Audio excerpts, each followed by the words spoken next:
Hello and welcome to the Plaid Sheep Oracle.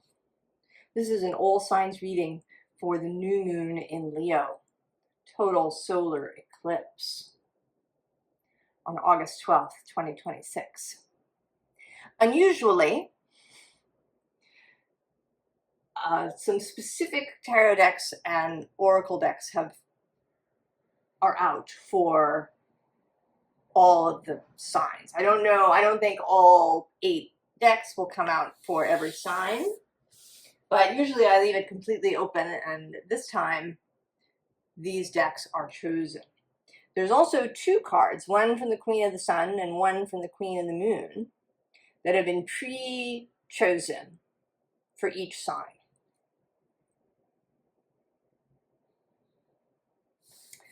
A little note, because it may be significant to you, asteroids Osiris and Isis are in conjunction to this new moon. Osiris is closer. He's at about 19 degrees. And she's at about 16 degrees of Leo.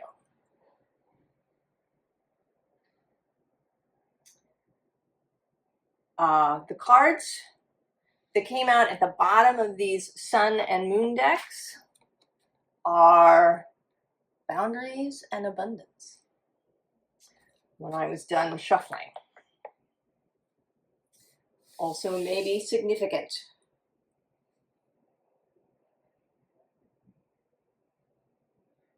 We start, as always, with Aries. Accomplishment. Peace.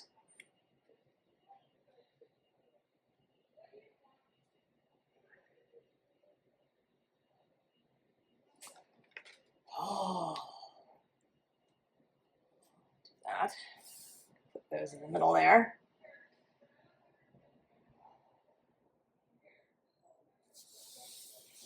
Well, that feels like real satisfaction. Maybe if you've had the experience of accomplishing something and then feeling a kind of letdown, like a hangover, there's all the excitement and then there's this drop. Perhaps that's shifting for you. And certainly that is a related Leo thing. Maybe you put something out into the world and it gets a lot of attention and everybody's complimentary and it's wonderful, and then it stops. Everybody's moved on to something else. Do you need a lot of outside validation? Or do you need, for there always to be another hit? Or, can you just not stand still? It seems that this moon may allow you to really hold what you've done.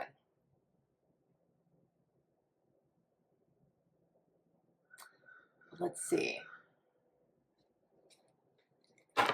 Berries.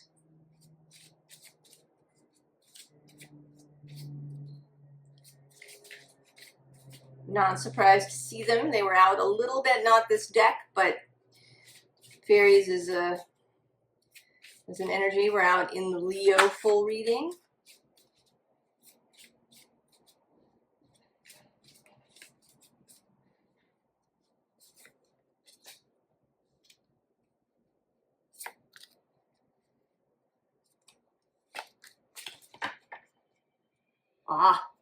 And there he is, Solus.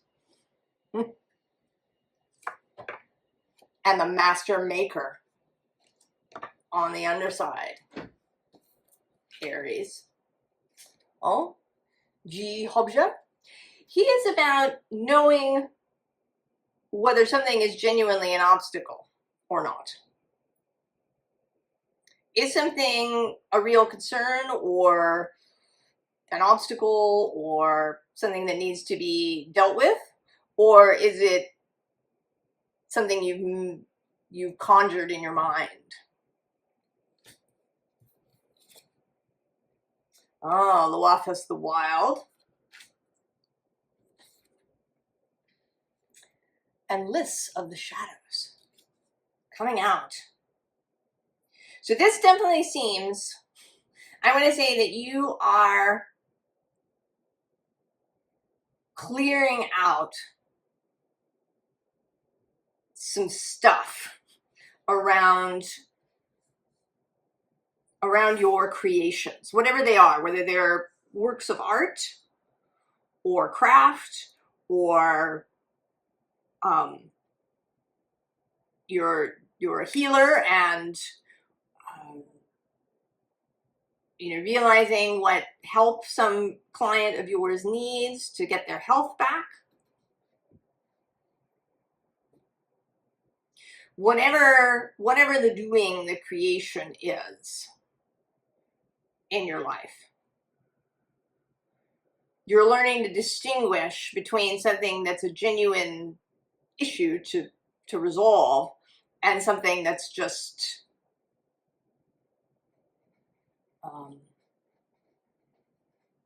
something maybe that your mind has conjured to get in your own way, out of anxiety or habit. And then Luasis the Wild, he doesn't follow the rules.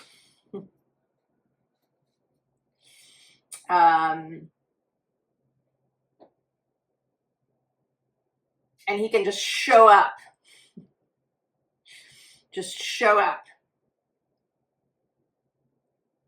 uninvited, but with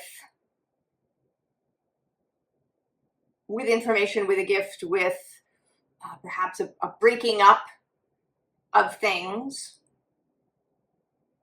And then List of the Shadows is the rise out of the dark.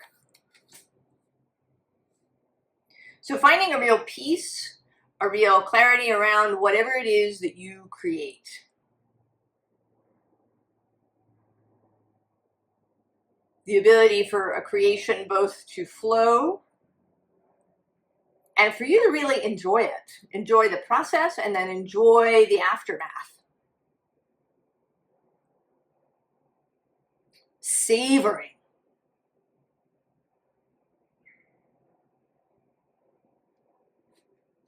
Savoring your accomplishments, Aries, rather than continually needing something immediately.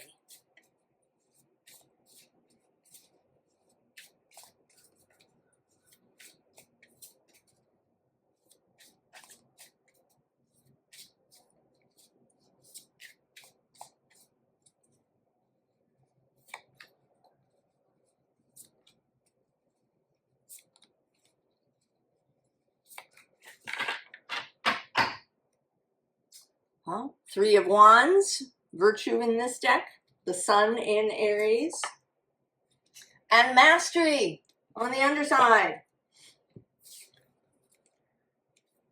Justice, the Princess of Cups, Alchemy,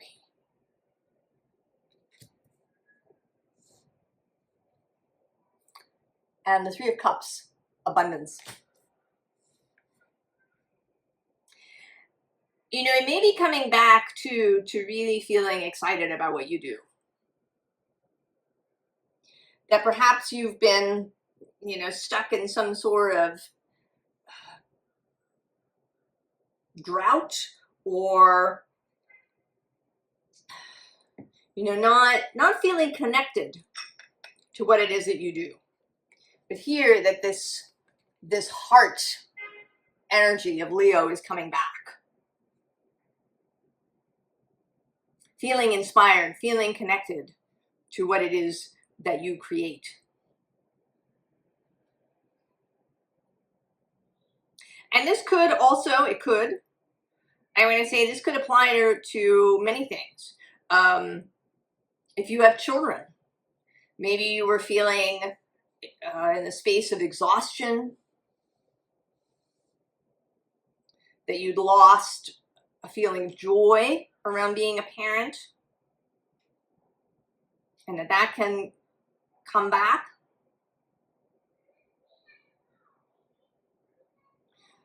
That it might be, you know, any sort of part of your life where you had in the past, right, you were energized by it, and then it stopped being that way, that is coming back. With this Princess of Cups, this innocent energy, this fresh energy, intuitive energy. The pages, the princesses, are messengers, and the Princess of Cups receives messages through alternative channels, through dreams, through intuition, through song, through divination, through play. And of course, alchemy, and this particular alchemy with this beautiful sunflower. There's a bunch of sunflowers planted in a park near my house. They're all in bloom now. This blooming coming out of darkness.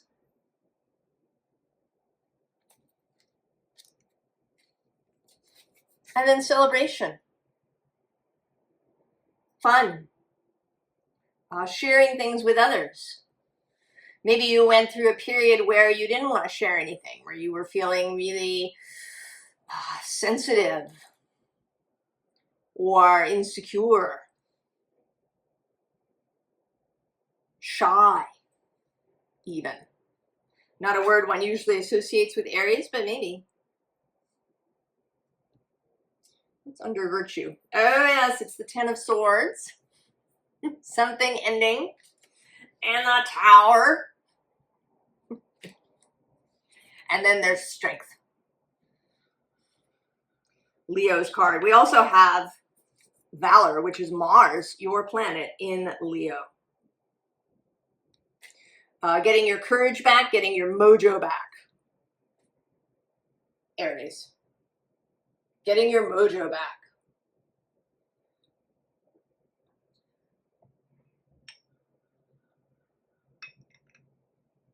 And finding that maybe it comes through peace. We do have this tower kind of under there. I don't think of this particular tower especially, not about something being destroyed or blowing up, but some sort of revelation. It could certainly be an event or a conversation that you have, or some experience where you come out the other side with new understanding about your process of creation. Aries, good stuff. Mastery in the offing.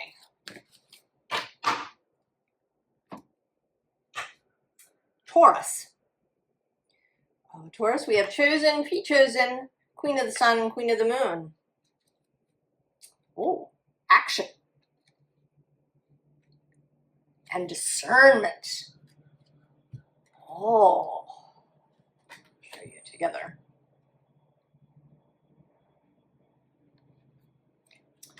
Well, Taurus, you know, this, of course, this eclipse happens square. Leo to Taurus is square.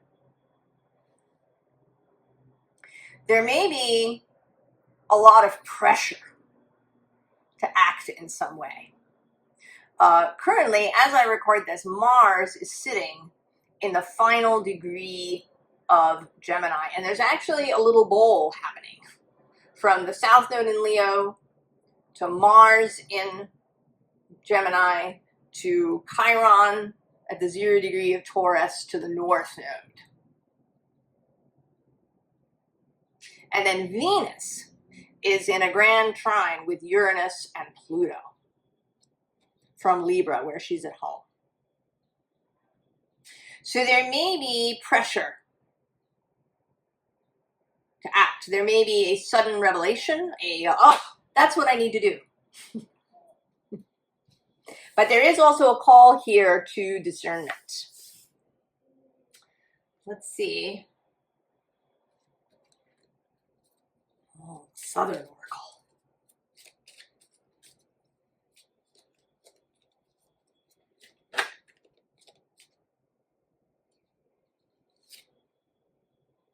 Oh, that's interesting.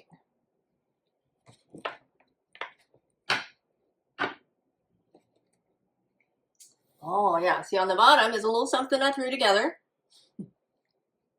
Accomplishment, triumph, self-esteem, confidence, talent, accolades, fame.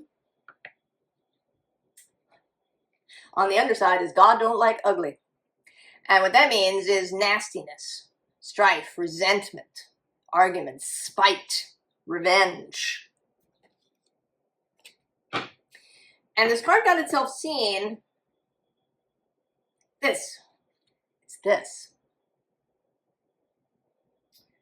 Silence, discretion, contemplation, equanimity, consideration, privacy. Taurus.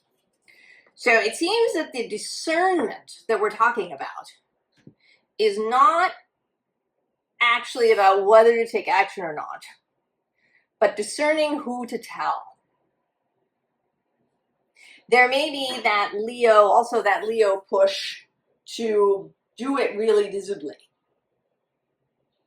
publicly, and whatever that means for you. To tell everybody, I'm going to do this, or look what I did. And there seems to be some advice to be careful about that.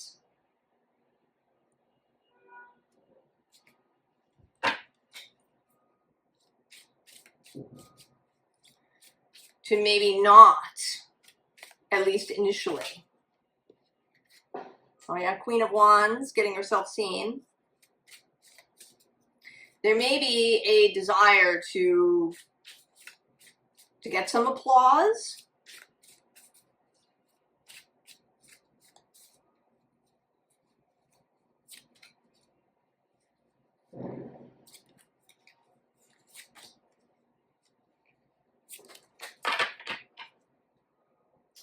Ah, Four of Cups. Interesting. And the Seven of Swords on the underside. Taurus. Ten of Swords.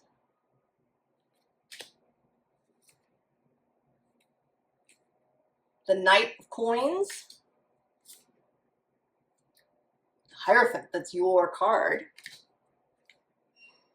And the Hanged Man. Oh, Taurus.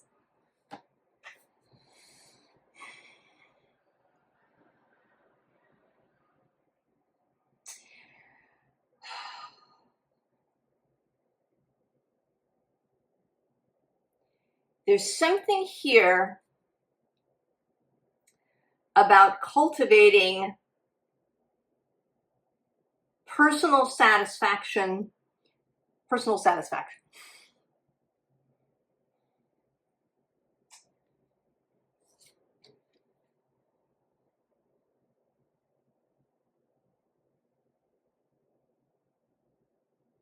You know, that maybe in the past you haven't received, there's all these cups that don't seem to be it, that maybe you haven't received the recognition or love that you expected. And that perhaps you've been, you know, every time you accomplish something, you spread it out there and say, look what I did. But it doesn't ever feel, whatever you get back doesn't feel like enough.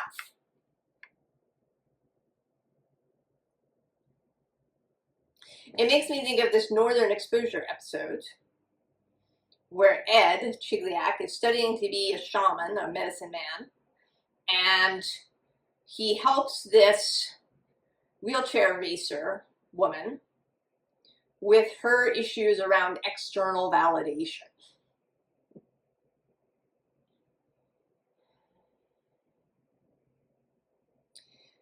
That she's racing, she's doing this, not because it gives her real satisfaction to do it, but because she gets external validation. Now, and this could be anything.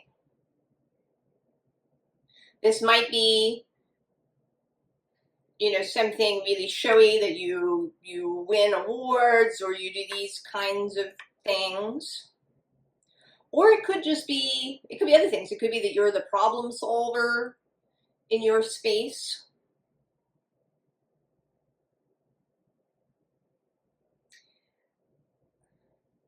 And there is a question here, right? Asking yourself why you do it, number one. And it actually feels to me like you do it because you want to.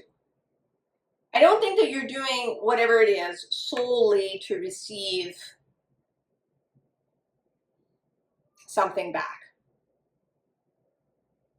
I think that whatever this is that you're doing is something that you care about.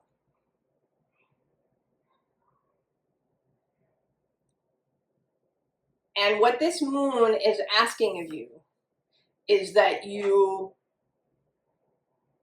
turn more internal. Find the satisfaction, find this cup, find your cup filled through personal satisfaction, rather than because you receive outside accolades or approval. Right? The Knight of Pentacles is devoted regardless.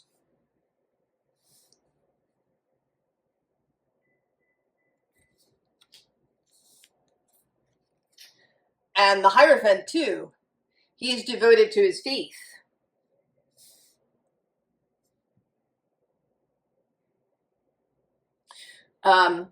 You know, when he, and you know, the other thing about the Hierophant is this idea of the genius.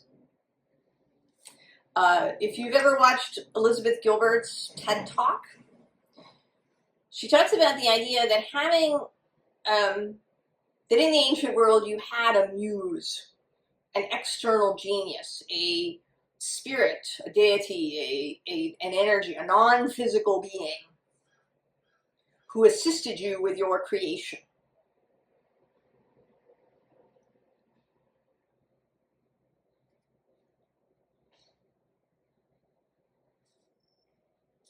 And that you know, this was both useful, you received this information, you had help, but also that it wasn't all on you.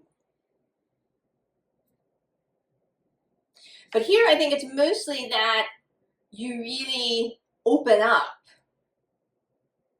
to this muse, to this genius. And that in a way that you share that with others. The Hierophant does, in an ideal way. He opens this book or this box of secrets, of revelation, of enlightenment, and he shares them with others, not to, you know, to have everybody love him, but so that they can all benefit from this knowledge.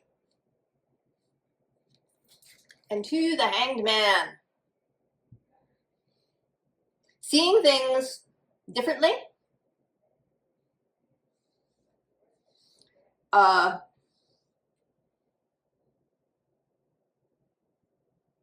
taking time with things, knowing that there is a kind of exchange that happens. And I think that you may reach here, we have this Ten of Swords. You may reach this place partly through exhaustion. Through kind of having had enough, that it's too much. You know, one could see this happening to somebody who maybe sees themselves as an influencer, you know, who gets lots of interaction online, but that it's exhausting.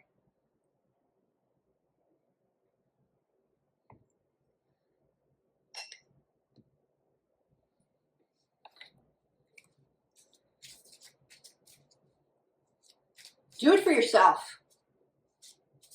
Do it because you enjoy it. Do it because you're devoted to it. Do it because it makes the world more beautiful in some way.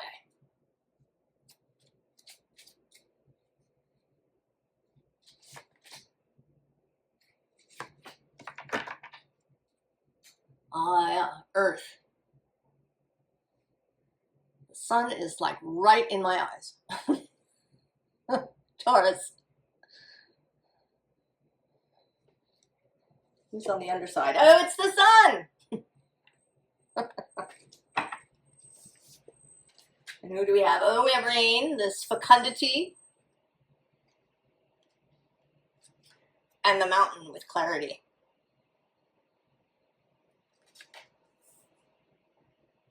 All this very earthy energy. Because even this rain card is about, you know, the flowers growing out of the earth.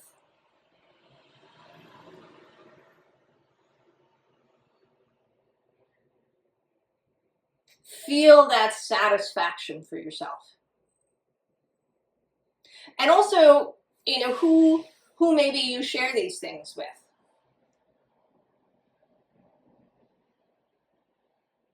That maybe there's some people who really feed you.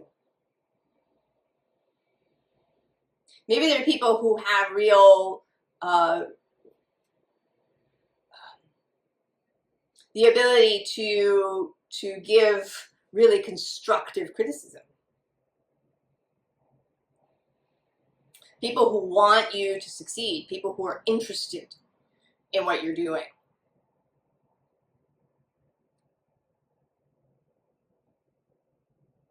Oh, Taurus. Oh, up there.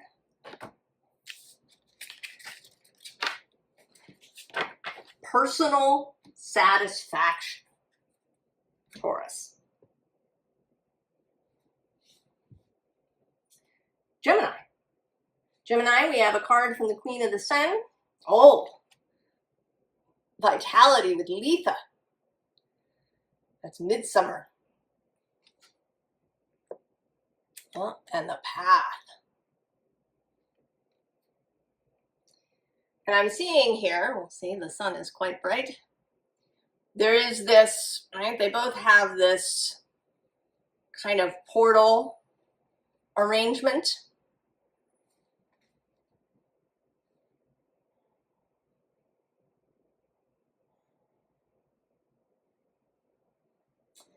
Yeah, there's several things coming through. I'm gonna get another card to see.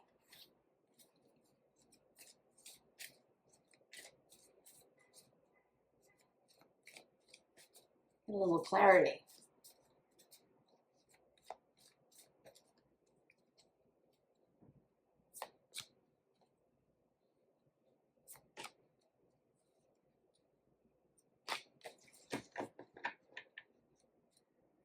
Oh, the Merlin.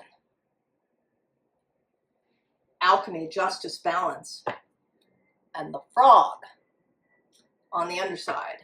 Cleaning house, releasing emotional baggage. It's interesting, this path card came out in the Leo reading, and that was part of Leo's message.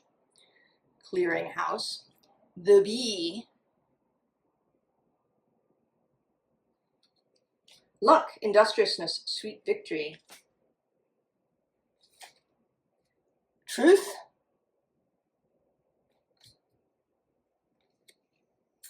Oh, and letting go.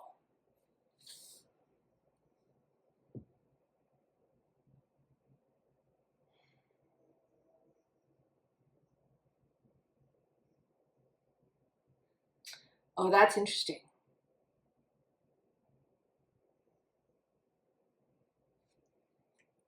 So how this is coming through now is that you came from here.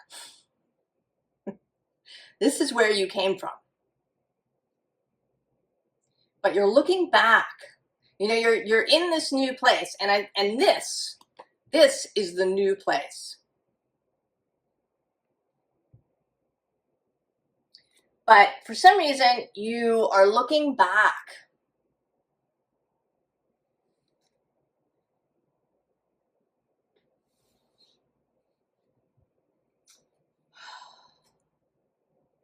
You know, and maybe with this Merlin, maybe this path, as you've come out, has taken you into somewhere that you are unfamiliar with. You're in unfamiliar territory in some way.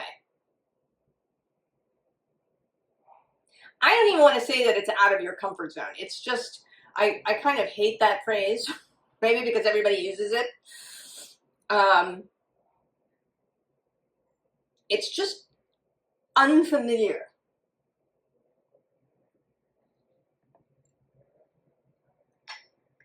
You know, that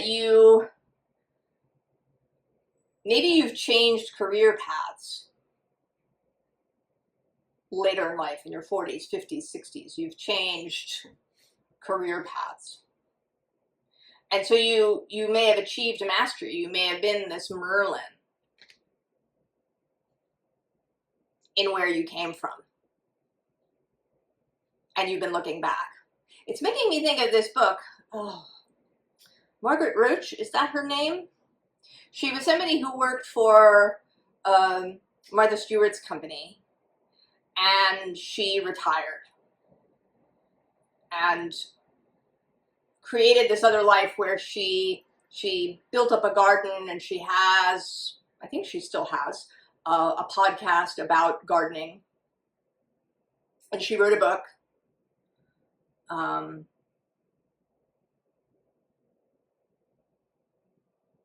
And she had this period, she talks about it in the book, of, you know, she wanted to do it, but she'd spent all this time being this, you know, corporate executive person. And now she wasn't anymore. She had taken that on as an identity.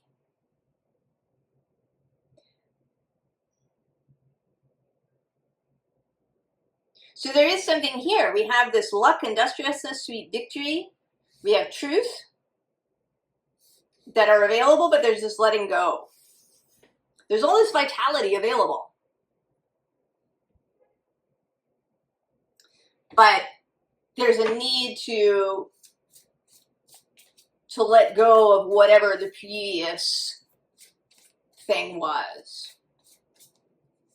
The previous identity as a master, as a vice president, as a, you know, doctor so-and-so, whatever it is. It could even be something like your identity as a single person. Or maybe it was your identity as a parent and your child is now grown and off.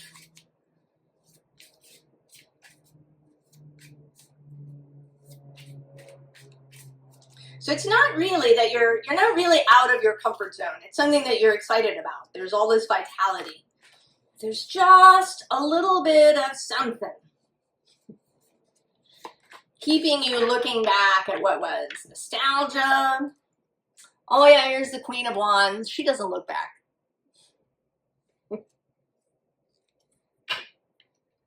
But the Seven of Pentacles and patience on the underside. There's that too, that there's a learning curve with this new thing. Even if you do have a real gift, a talent for it, there's still going to be a learning curve.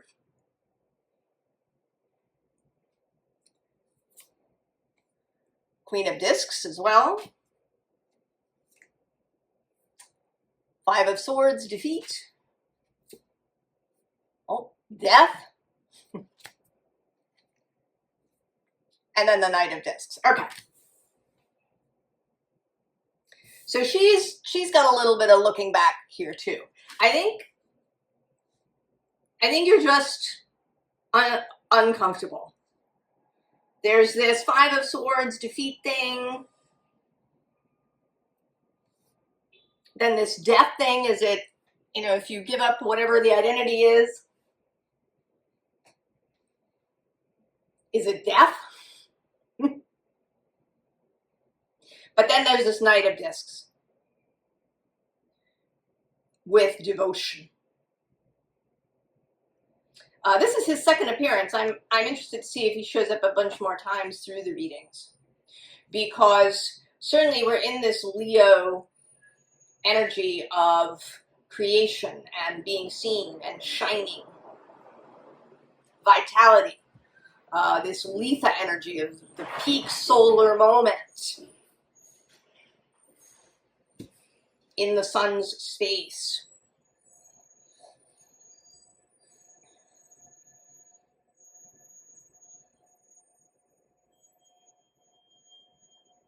Although interestingly, the peak solar moment happens when the sun is at 0 degrees of Cancer in the northern hemisphere and Capricorn in the southern, rather than in Leo, in this space of emotion, the space of the cup, the first decan of Cancer, which is the Two of Cups, Venus in Cancer. Love and devotion are the way through. I don't think there's anything that you have to worry about. We have sweet victory, we have truth, we have vitality. We have this Queen of Wands. What's under her? Oh, it's the Nine of Pentacles. And the World.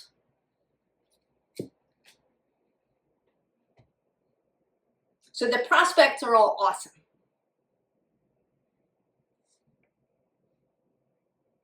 There's just some mental gap that's happening. And the way through is through devotion. Through doing the things.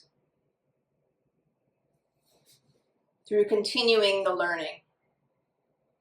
And I think through not staring at the past.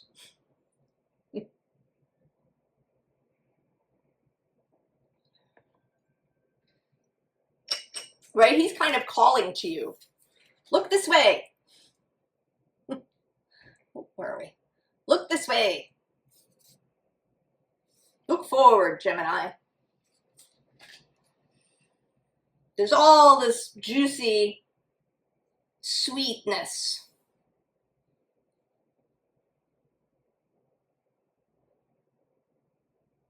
Turn away from the past. Gemini.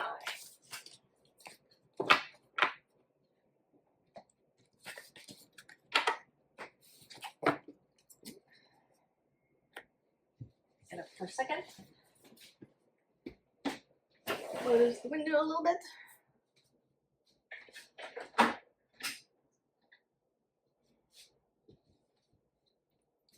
All right. Cancer. Cancer, we have a Queen of the Sun oracle. Oh, possibility. And then a Queen of the Moon. Oh, protection. Now it's interesting because both of these, if you can see, find a place, the sun is glorious, but tricksy. So there's a hand here that's sort of holding this bubble of possibility. So in both of these cases, there's a sense of being held. And the question is, do you feel the sense of possibility, or do you feel like you need to curl up in a ball?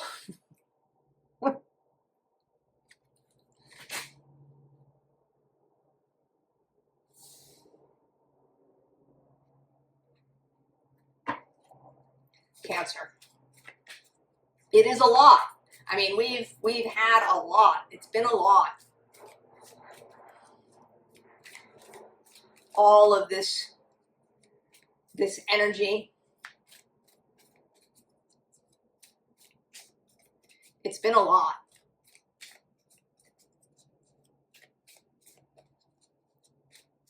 But Leo, you know, there is this, right, this solar energy of Leo. You are the moon, Cancer.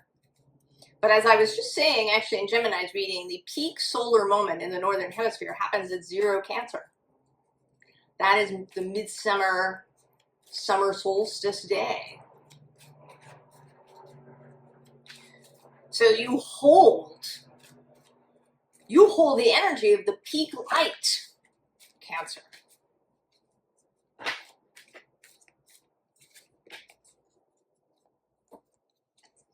Well, see,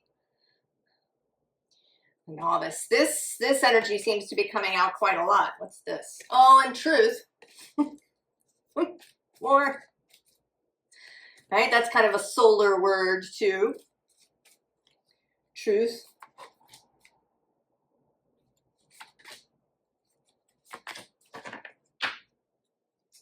Oh, the raven. Magic, coincidence, synchronistic events. Oh, and there's truth. The Lady of the Lake.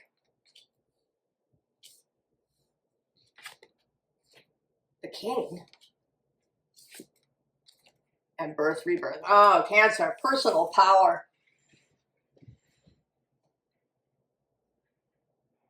Courage. The courage to see possibility rather than a need for protection.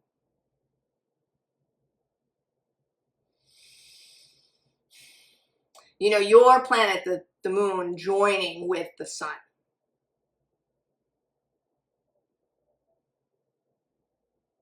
There's so many different ways to see this thing. You can see this as the moon blocking the sun.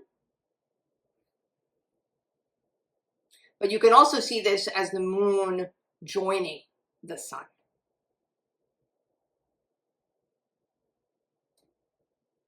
Because, you know, from the new moon is only new on our side.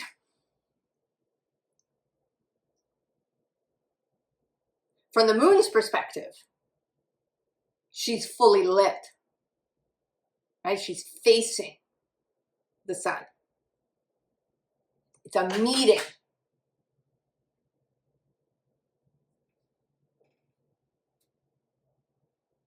That can light you up, that can re-infuse you with energy and purpose. What's under the raven? Oh, there you are, the water fairy. And below that, oh, is the bee. With luck, industriousness, and sweet victory. And then we have communication. And oh, and partnership. Sun and moon together again.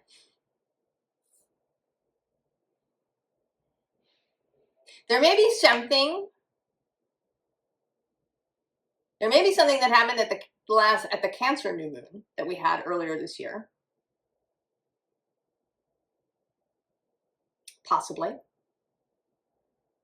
There may be something that started then that is going to blossom now. Not necessarily, but possibly. Right? The sun in the moon space and the moon in the sun space. But this, right, this courage, integrity. Also with the Lady of the Lake, and then followed by the King, this sense of being anointed, of being, you know, here's your Excalibur. Take it. Be reborn. Cancer. Finding your courage, finding your spunk.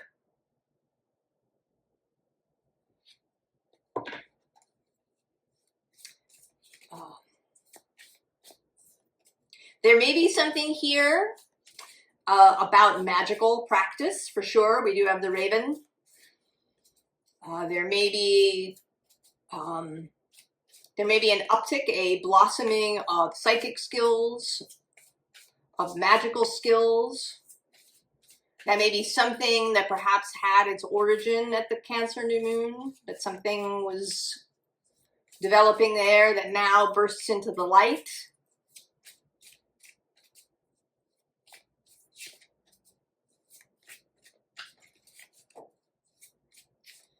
Then the other half of this eclipse is the lunar eclipse in Pisces. And it may be that it fully develops there, in that Piscean space, when your moon is in that Piscean space. Oh yeah, the Three of Blues. And the Hermit on the underside. I often see this Hermit as somebody who's just discovered something. You know, he's at home in the evening and he hears something happening outside. And so he takes his lantern and goes out and is surprised, pleasantly surprised by what he finds. Oh, there's the Nine of Roots. This is his third appearance. Devotion, practice. Oh, the Eight of Axes. The Queen of Roots. And the Two of Axes.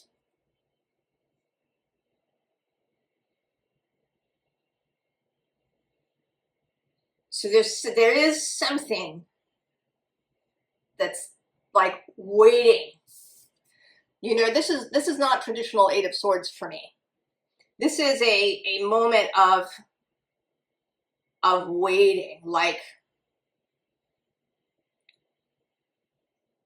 you know, somebody plans a surprise party for you. And they, you know, are a surprise gift and they bring you into the space blindfolded.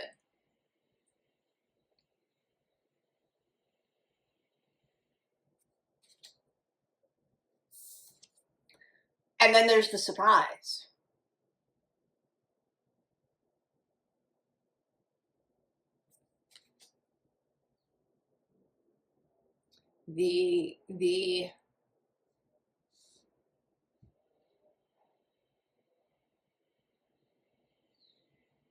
I don't know, I'm having trouble finding a word for it. Under this Three of Blues is the Two of Blues. Venus in Cancer. That is where the sun is at midsummer, in that first decan of Cancer. We also have the King of Blues.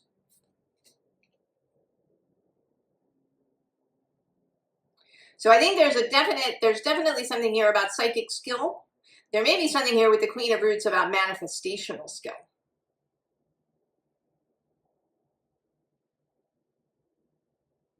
And I'm actually seeing now that the surprise is that you are this Queen of Roots.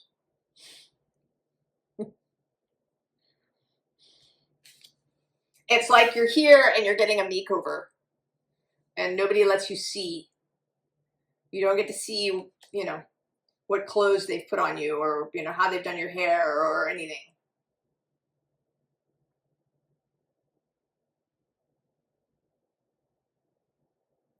So this is incoming. And it's because of this devotion that you have put toward the spiritual and creative aspects of your life. You have been devoted, and now that devotion is bearing fruit. And your task here is to be open to the possibility rather than curled up in a ball, right? To be ready for the downbeat.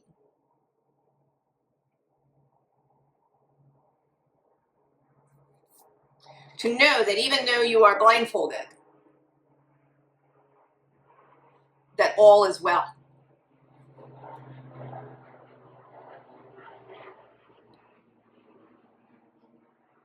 You have access to intuition and knowing. This rebirth into this secure, abundant, prolific, creative, gorgeousness is happening. This is actually where Venus is. Now, the first decan of Libra.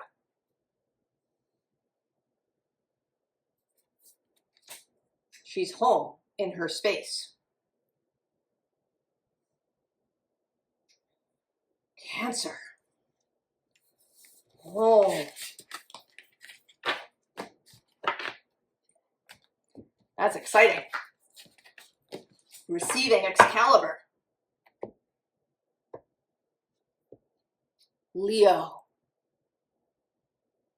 Leo. Queen of the Sun Oracle. Oh!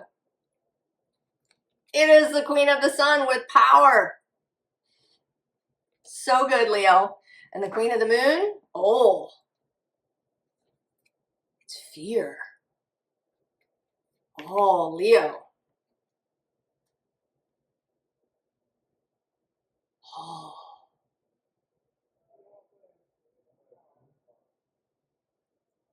A release from fear.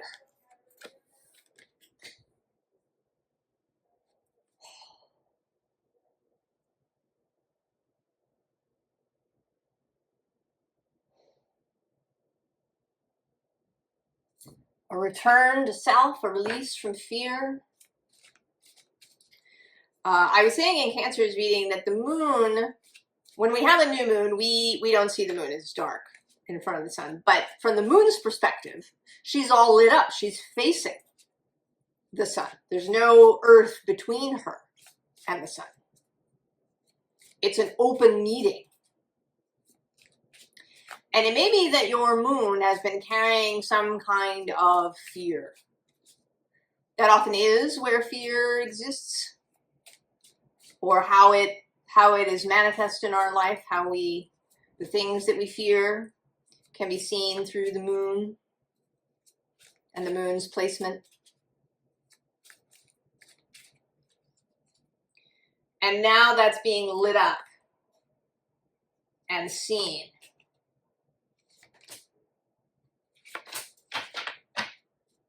Oh yeah. Electricity.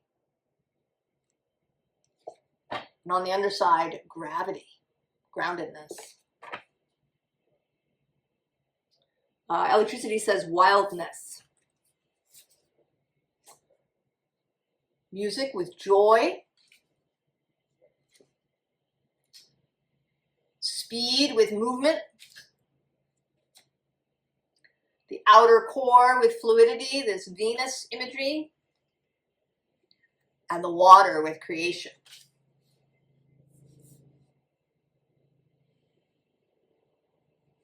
Coming out of fear.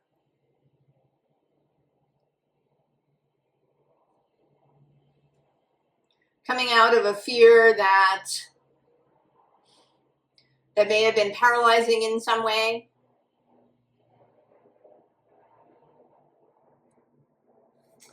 Below the electricity, we have atoms with building and marine life with richness.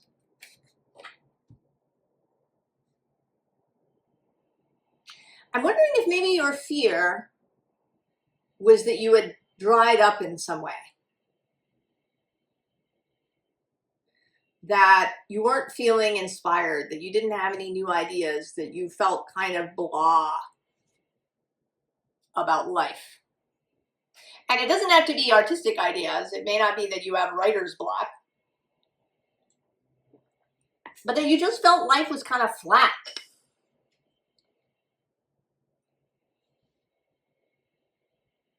That you couldn't summon up enthusiasm.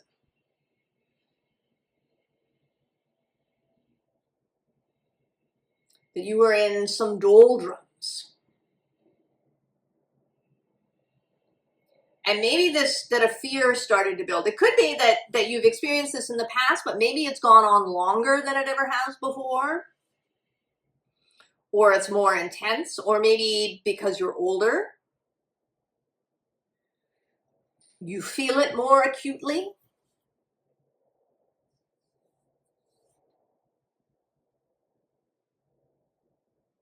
But the joy is coming back. The inspiration is coming back.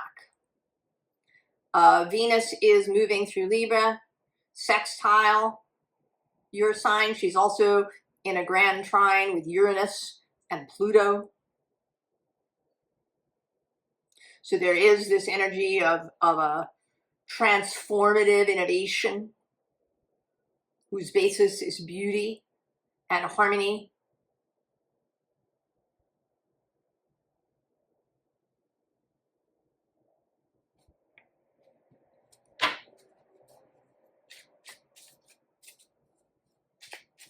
Oh, Leo.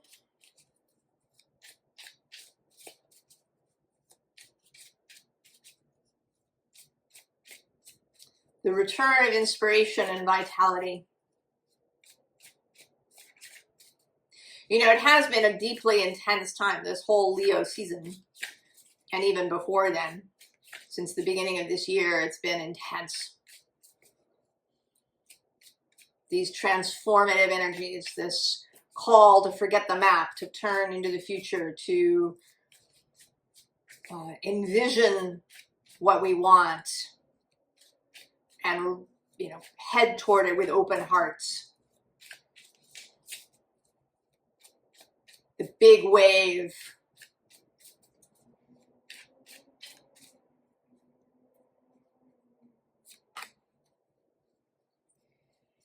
It can be challenging on a body, on a physical body.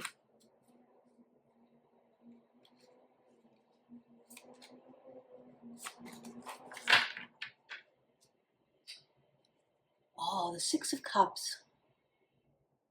It's a very sweet Six of Cups. Right? This sharing energy. Seven of Coins, the Harvest on the underside. Oh, it's the Tower. But, you know, this Tower makes me think of the Olympic flame. You know, often there's a big bowl with the flame at the Olympics. The reignition of your flame. Oh, there it is, the Wheel of Fortune. Jupiter in Leo moving through.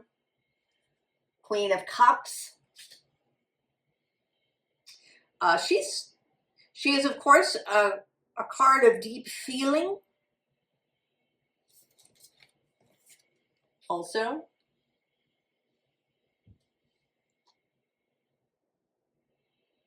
And additionally, she is Cancer's card. I was saying to Cancer that there might be something about the Cancer new moon when the sun was in the moon space and now the moon is in the sun space. There may be that may be true for you as well. Oh, there's a Page of Coins. Look at that, running through the field with your new coin. So excited. And a Nine of Cups. Wish fulfillment, Leo. Personal satisfaction and joy.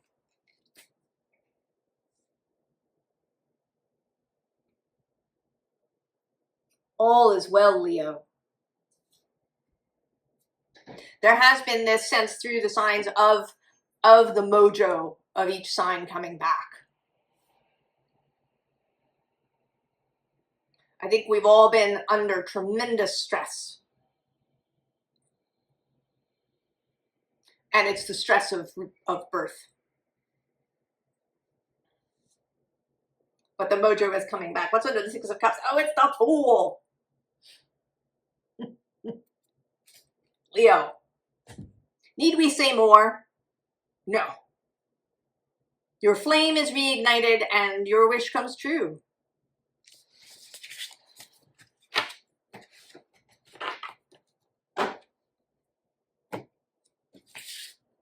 So good, Leo.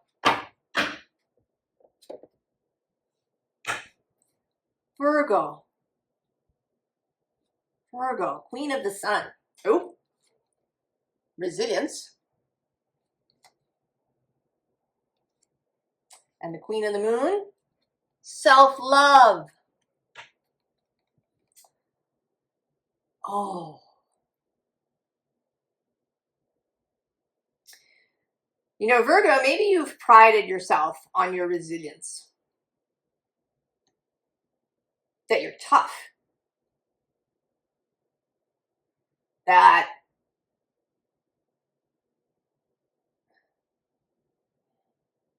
there's a kind of warrior spirit about it, that you can, you know, meet anything. That sort of 7 of Wands feeling.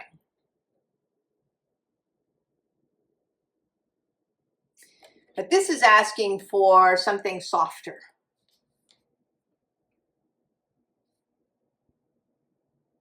Gentler, more loving. Meeting life as the lover rather than the fighter or the manager.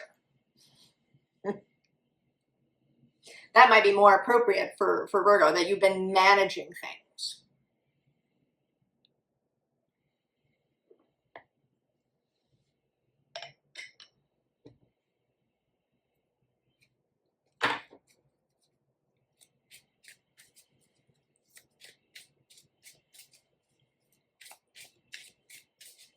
And now there's this possibility of loving things into existence.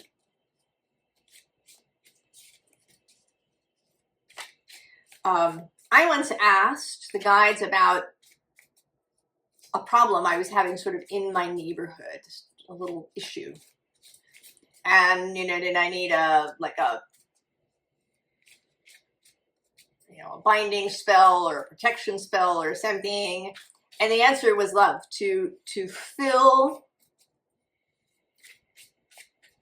the space with love.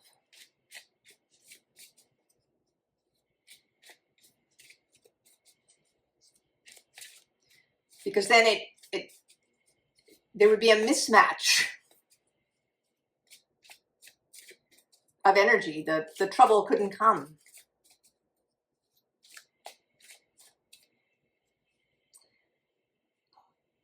It was challenging for me. I have a Virgo South Node, actually. The impulse to manage things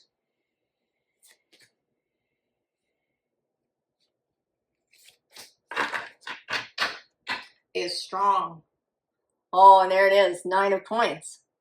Your card, Venus in Virgo. The lover, not the manager. The King of Coins on the underside. Source itself. Ready to respond to this Venus energy. Virgo. The High Priestess.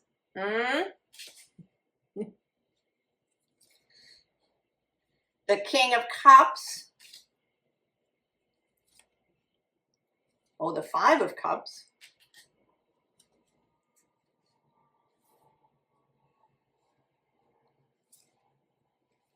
The Ace of Coins. The Knight of Swords. And the Lovers, Virgo.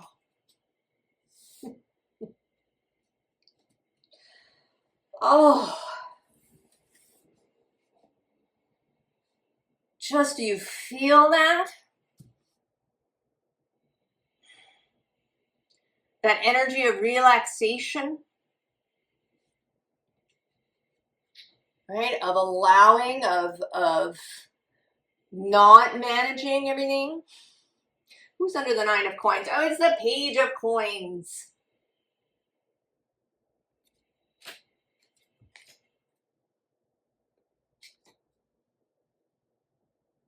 Not always being the grown-up in the situation, Virgo.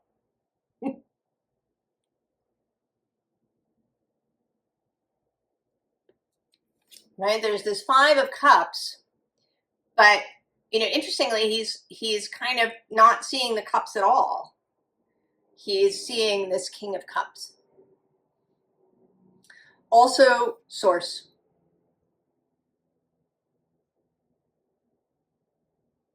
The loving nature of source and your own soul.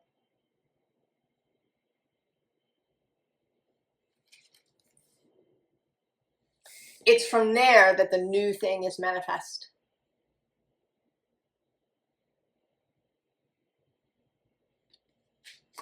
And the South Node is, of course, left your sign, left on July 26th. And it can take a little time, you know, for things to settle down, to be absorbed, integrated.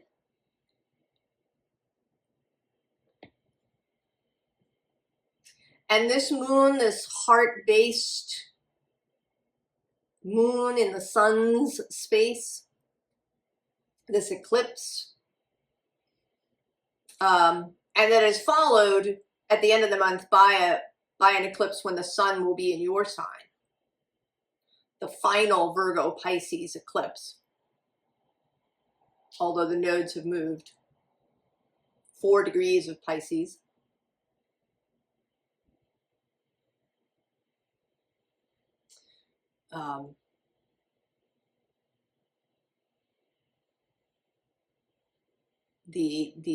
The final punctuation. And then Mercury has moved into, Mercury is your planet, he's moved into Leo.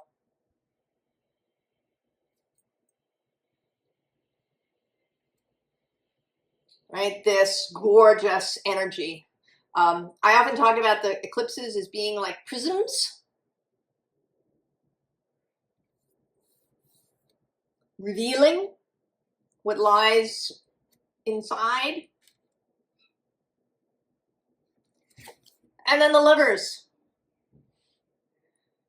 making love-based choices, meeting the world as the lover, not the manager.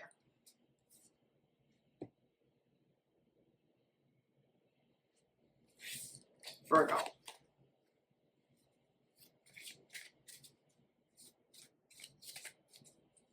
Little final advice from the fairies.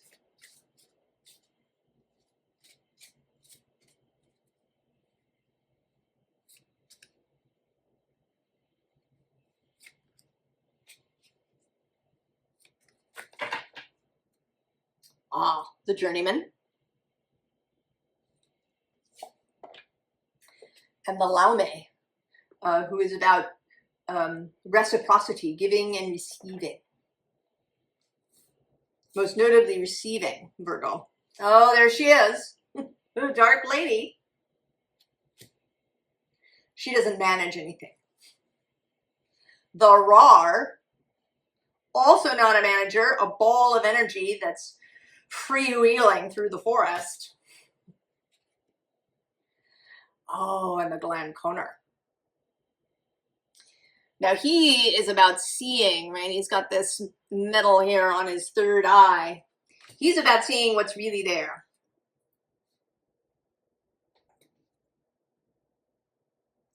And often what's really there is gorgeous. Right? The rainbow. Seeing through the prism.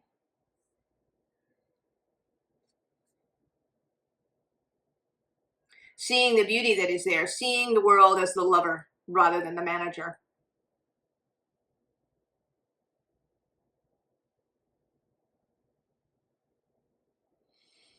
Virgo. So gorgeous.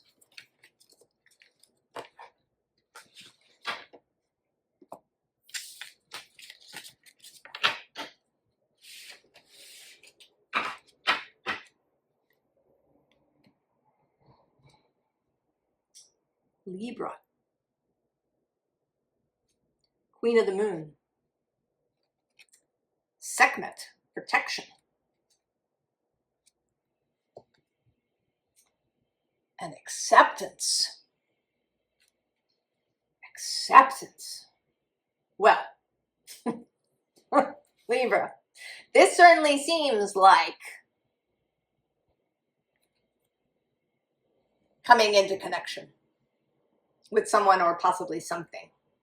It feels like someone.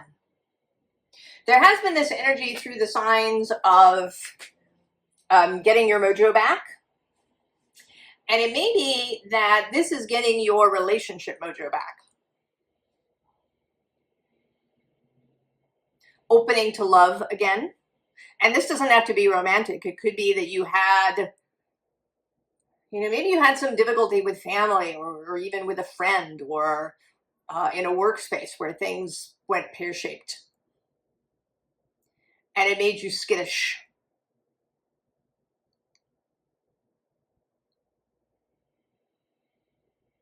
And it made you feel like you needed to protect yourself. But now we're coming back into acceptance. And it may be that it is a particular person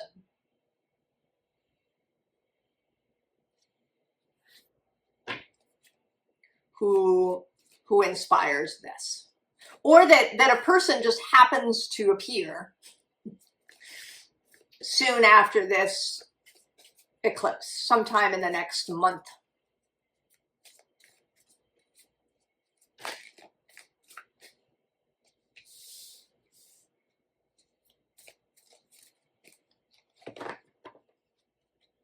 Oh, truth, this is its third appearance. Spider, creative projects.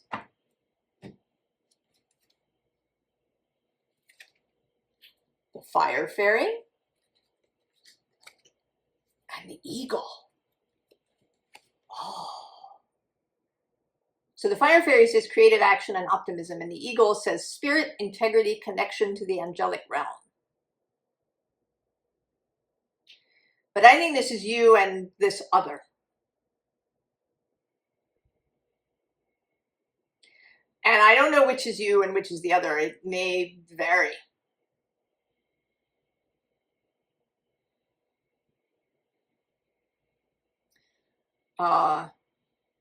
Certainly this could be a creative partnership in some way. We do have both that spider underneath with creativity and then this fire fairy with creative action.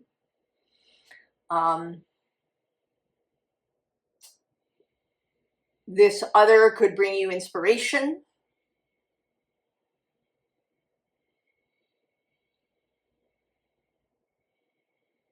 I'm inclined to think of you as the fire fairy because there's this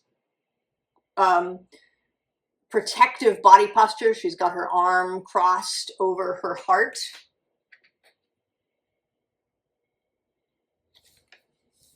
But it doesn't necessarily. What's under truth? Oh, it's the earth fairy.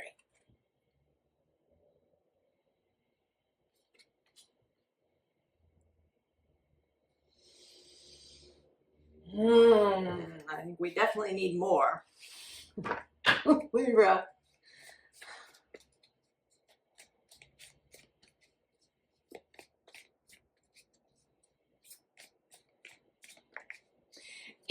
It could be, it doesn't have to necessarily be a person, since this is the eagle and the angelic realm. It could be a connection to a muse energy.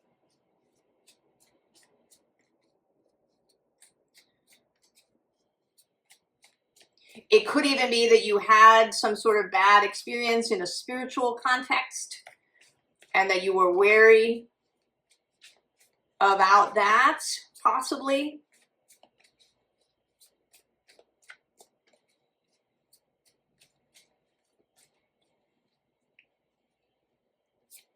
But it feels more like a person.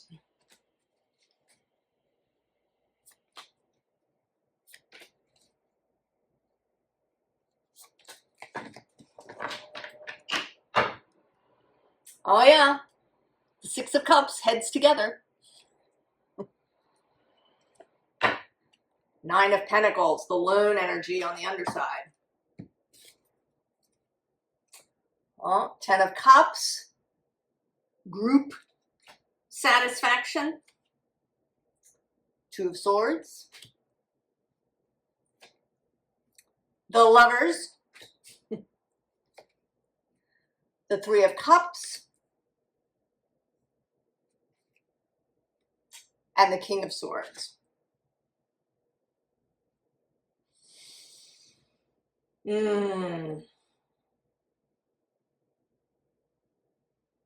Yeah, I want to say that this is a person.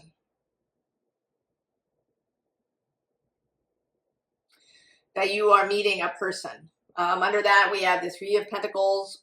The Three of Pentacles. That's group action.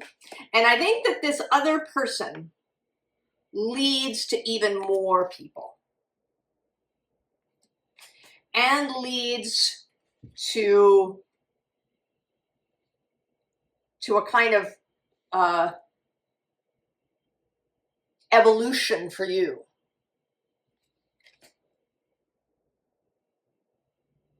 I think that whoever they are, they inspire you.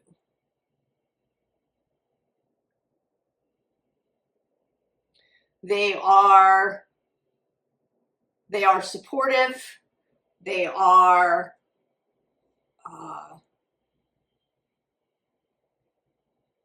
they allow you to see yourself. You know, I kind of want to say that they let you see yourself the way they see you, rather than maybe the way you've seen yourself in the mirror.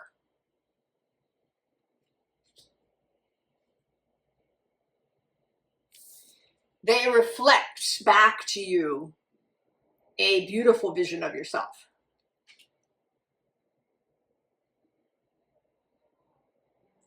And this brings you back into a sense of personal confidence and authority. So rather than maybe needing to protect yourself all the time, you know that you're fine. You have clarity. You have intellectual sovereignty. It may be that at some point a previous relationship or experience made you really doubt yourself. Doubt your own judgment, maybe. Doubt your own capabilities.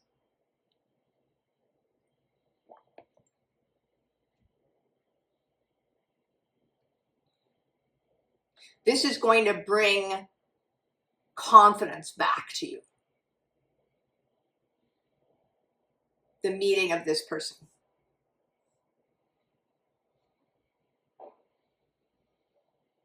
And again, it might be having a spiritual experience, a really numinous experience of your own soul who shows you that you see yourself with the eyes of Source.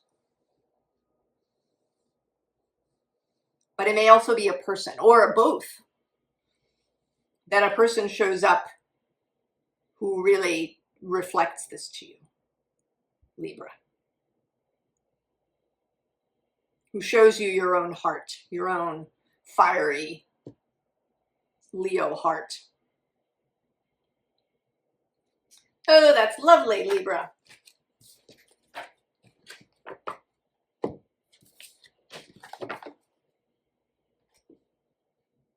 Scorpio. Scorpio. Queen of the Sun Oracle. Contentment.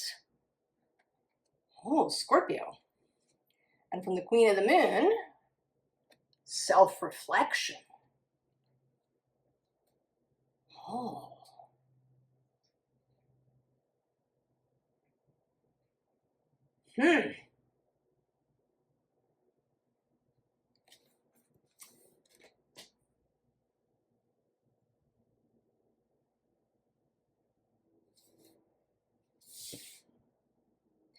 I think we're just going to get some more cards because I have an idea of it, but get some confirmation.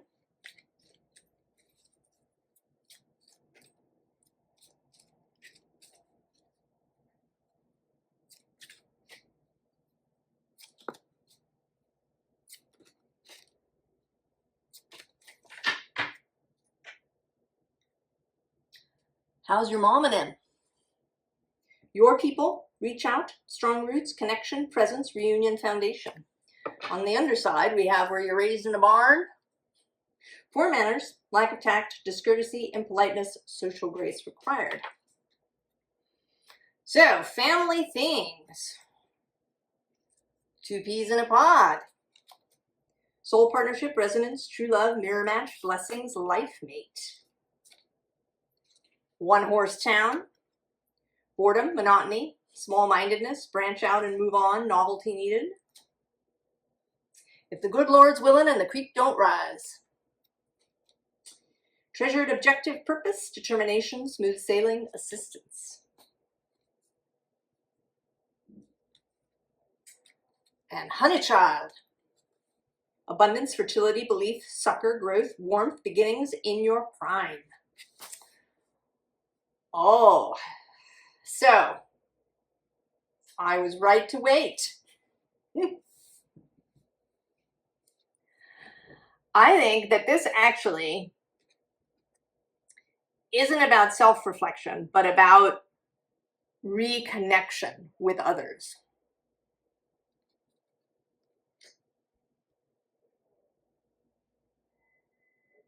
It may even be, with this being Leo, being really relaxed with other people, being content as yourself, not performing.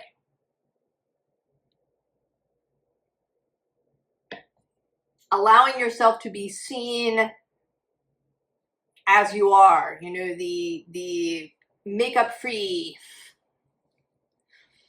version of yourself.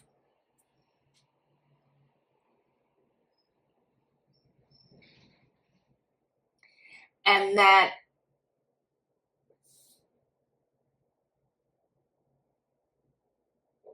doing this is going to attract your people.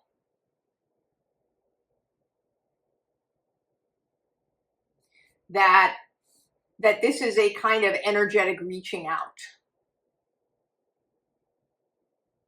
That by revealing yourself fully, truly,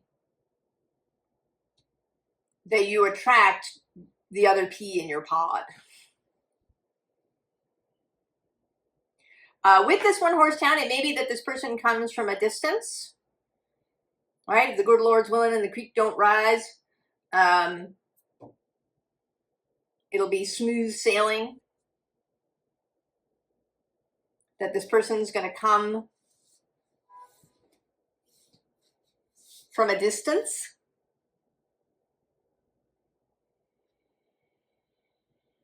But that they come because they are attracted energetically.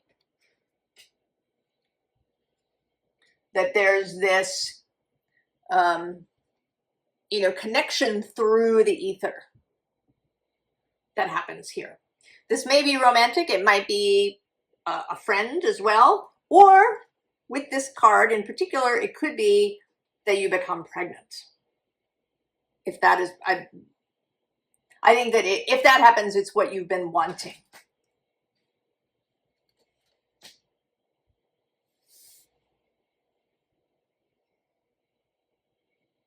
And perhaps up until this point, there's been worry about being a parent, perhaps.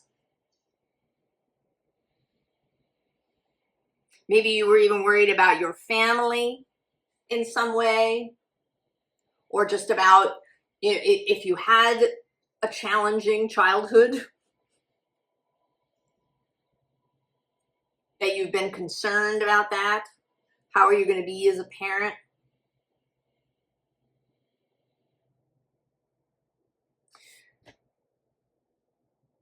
Lots of possibilities.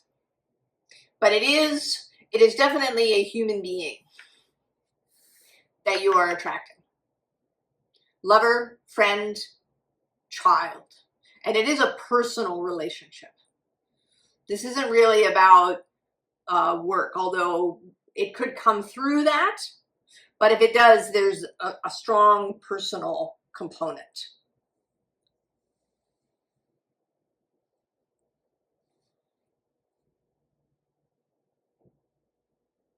And it may be too, since there is this reflection, it could be that they've kind of been engaged in the same process, that you attract each other.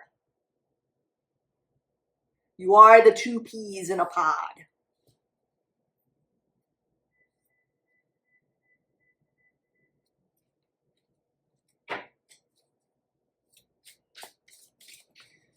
And there's definitely something about a willingness to be, also to be content with who you are. If you've been engaged in, self-analysis or in self-improvement in some way, that you've come to a space where you really like yourself. You feel content with who you are. You are not seeking perfection. You have come to a place where you don't need to dig any further. And this ease, this contentment is changing your vibrational call out into the world.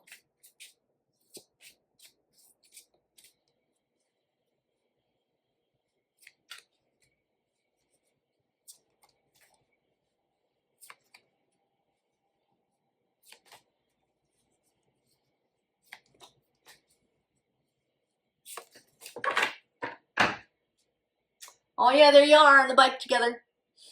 Six of Axes. Queen of Roots on the underside. She's come out several times, the Queen of Pentacles. Four of Jazz dancing together. Death, there you are. Showing up in your own reading. Upside down, the Hanged Man. The Two of Jazz. The Ace of Axes. And the Knight of Axes. Okay. So you are definitely, you're on a path towards each other.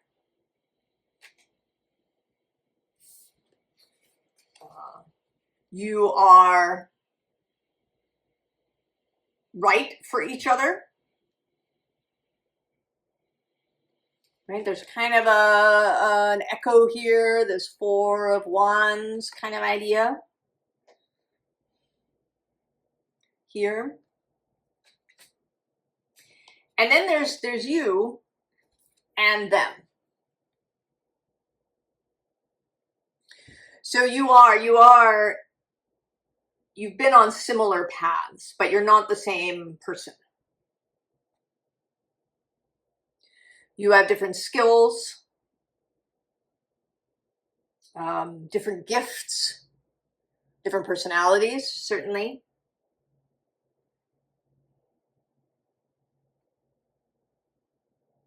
They might have Pisces placements, or there may be a Neptune arrangement.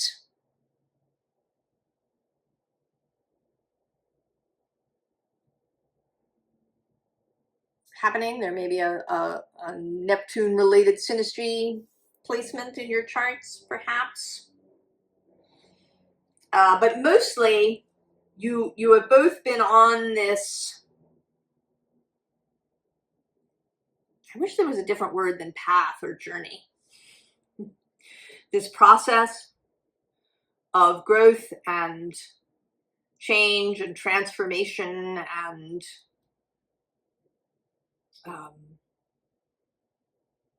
becoming content with who you are, no longer wanting to change everything about yourself.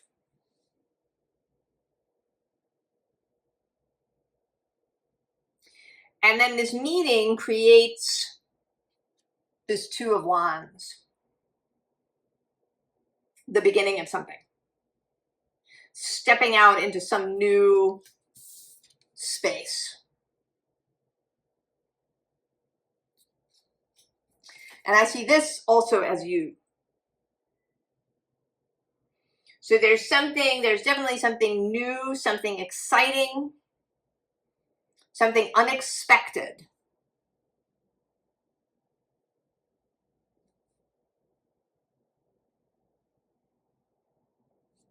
that is going to happen to you. I don't know what it is. I think it's going to be different for everybody. If we take this idea of you becoming pregnant, it may be that you have a kind of revelatory mental experience, that you find that you're in communication with your own body, with the child that's developing in your womb.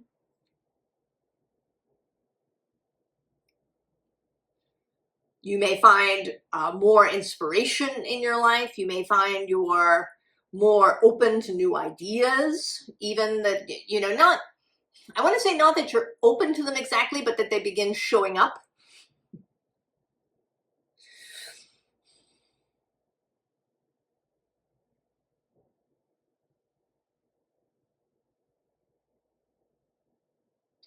And that it all stems from this sense of contentment.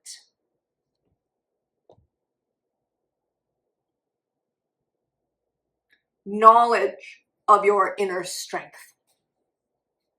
That, right, that Leo space, that you start to shine.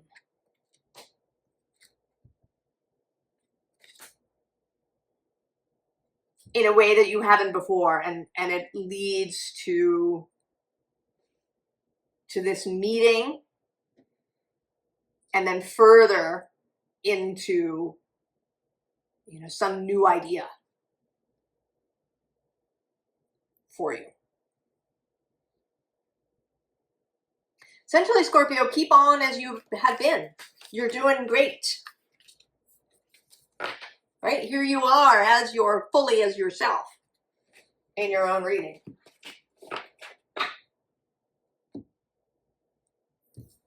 And just keep your eyes and ears open for this meeting. You're not going to miss it, Scorpio. Don't worry about that. Feel a pleasant sense of anticipation. Sagittarius, Queen of the Sun. Oh, synergy. Queen of the Moon, beginnings. Well, there has been Libra and Scorpio, both have had an idea of a meeting with another person.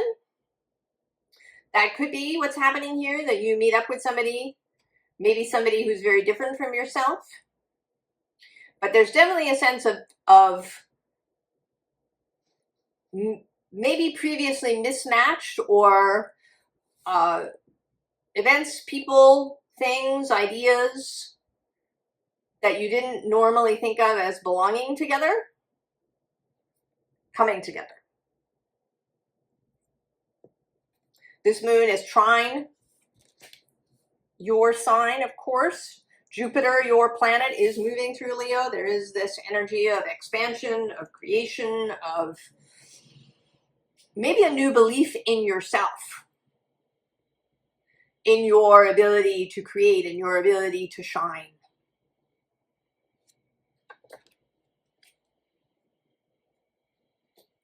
That if you had doubts about that, maybe,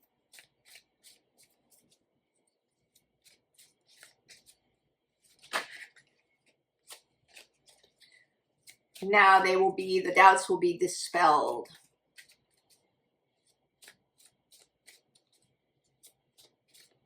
This is the new moon card in this deck.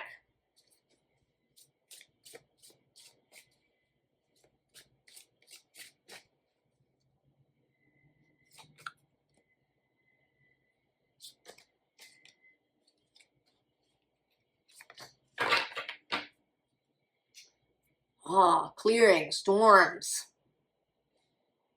Actually cleansing storms. And the inner core with solidity.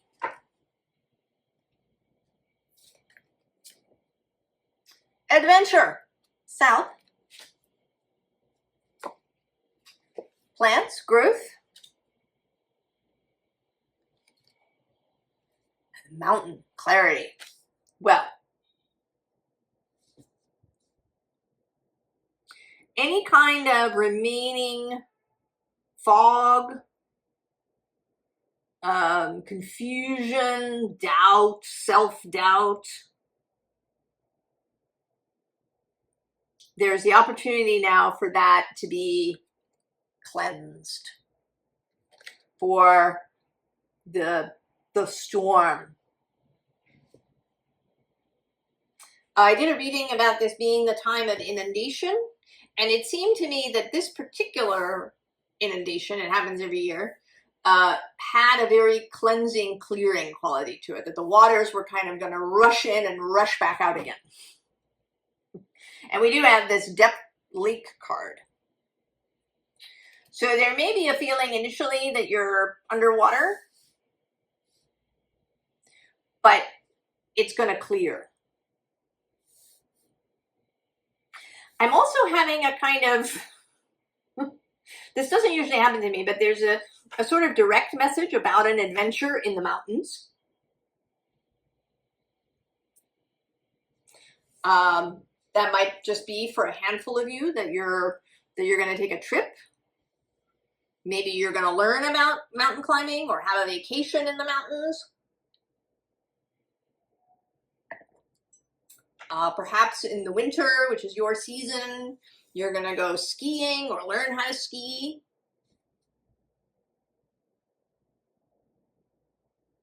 But there is this adventure and growth and clarity.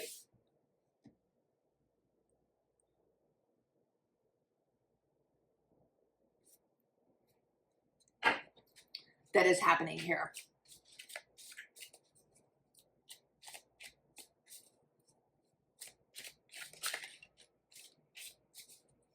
Inspiration.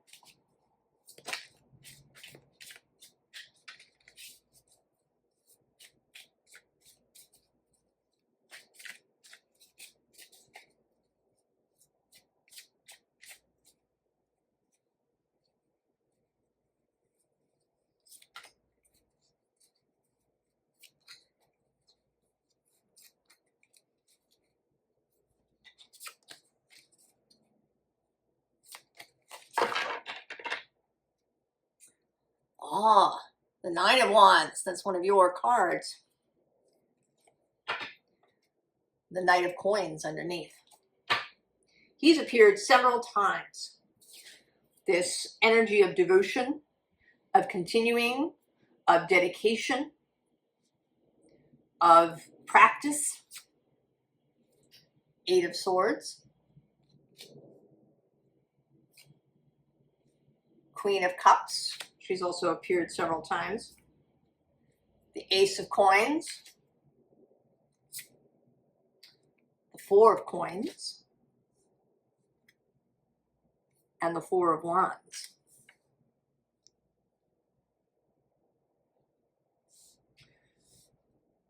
This energy of the flood coming through and clearing out this Eight of Swords.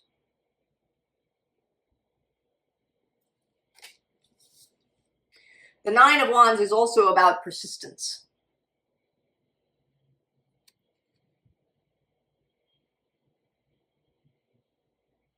And there's a feeling here of climbing these steps, of getting to the top, of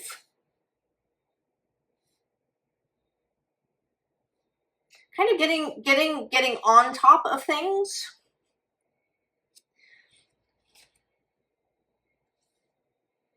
But this flood. So it's possible that what you're experiencing at the moment is a lot of emotional stuff, or a lot of challenging, what may feel emotionally challenging stuff. But it's a necessary flood. And when it clears out, the ground will be fertile for this seed. And with this particular image of the Four of Coins in this winter setting, I think there is something about your time period, about Sagittarius time, which is in this colder winter space. So I think there is something about Sagittarius. There is something too about this, you know, the clarity and of snow and cold. How the air is really clear when it's cold because there's not a lot of water vapor in it. We had some readings of yours where we talked about how Neptune's move through Pisces, squaring your sign, may have created this mist, this fog. And then now there is a real clarity and crispness. Sound travels, right, in the cold air. You can see into the distance. And then there's this celebrational Four of Wands. The adventure.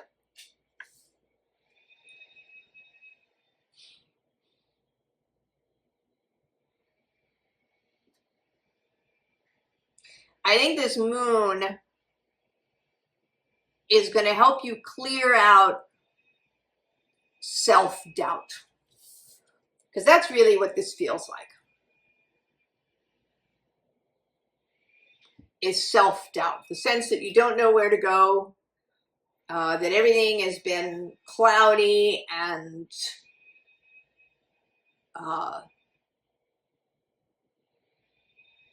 just unclear.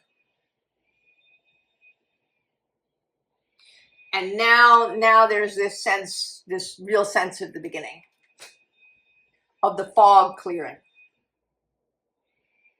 Sagittarius, and of a direct inspiration arriving, though it seems like there's going to be some flood in the interim. You want an extra card. What do you want? From the fairies, the fairies. Aha. The singer of intuition. Also, she of the Kruach on the underneath.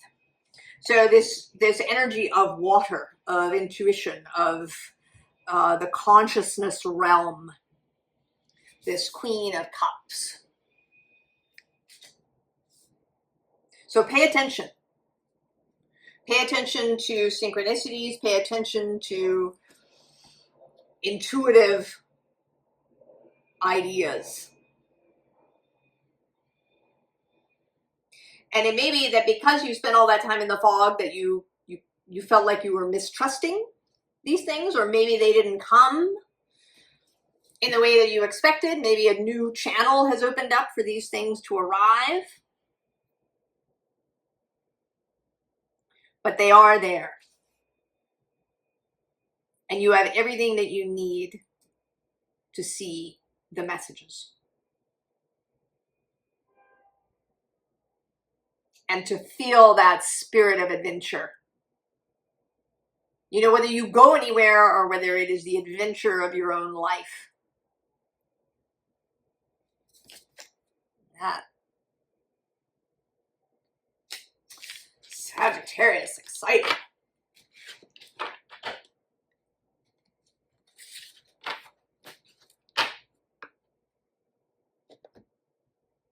Capricorn.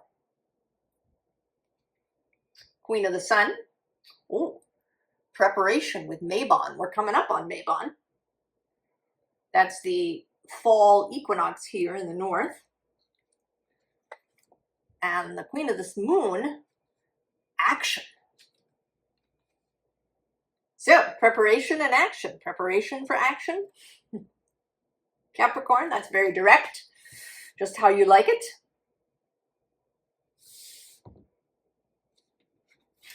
Starting with the fairies, who are sometimes direct and sometimes they are not.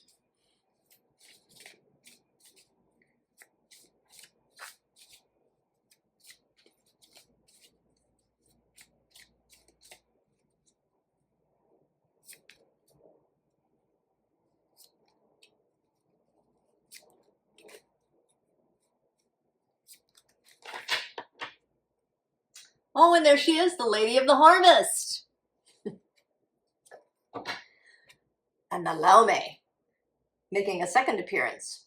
Giving and receiving is the Laume's domain. Reciprocity. And I think probably in your case, there's a receiving thing. I mean, maybe there's a, well, let's see. Let's speculate. Oh, Indy. He's about choosing or about indecision. List of the Shadows. It's her second appearance too. Himself. And Sylvanus. Oh, Capricorn. Have you been feeling indecisive? Have you been feeling a little, oh, I don't know. What am I supposed to do? I feel like there's something, but I don't quite know what it is. I think you're coming out of it.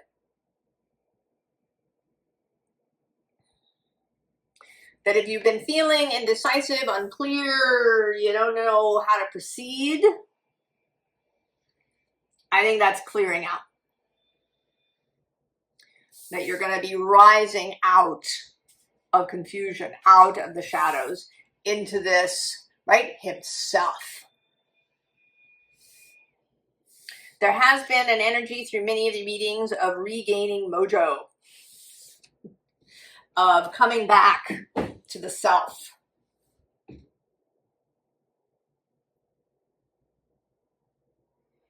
The symbolic clearing of writer's block. Sylvanus is about the true self, about the removal of any mask.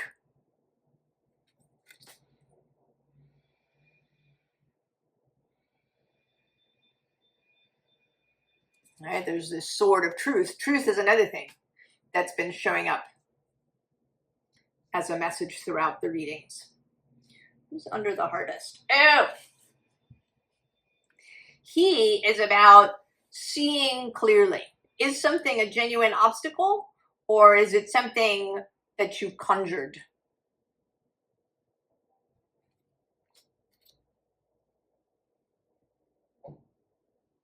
So the clearing of stuff that just is not important.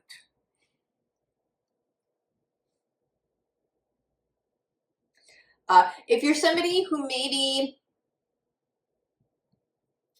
you're what Gretchen Rubin calls a maximizer. So somebody who, does all of the research about something, you do all the research, so you buy exactly the right DVD player or whatever it is, that you're searching to always get the best.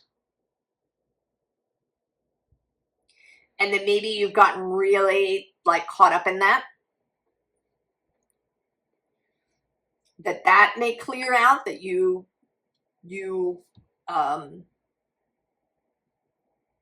come to understand that it's not solely about that your attitude, your vibration is a contributing factor. So if you feel really good about something, it doesn't have to be the perfect thing. Did you see what I'm saying? That maybe, in fact, you don't have to prepare every last thing. That you can do some preparation and then go. That it doesn't have to be perfect before you start.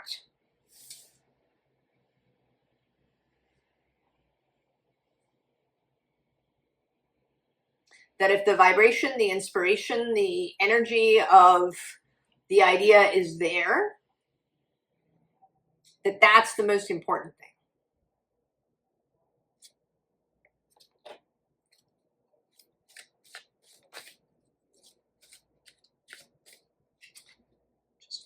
Just one. Oh yeah, under pressure. On the underside. Biome underneath.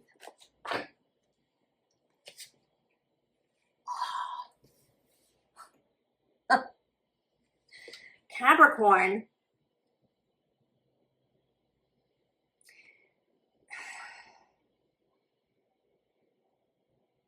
There's an energy of relaxing that's wanted here.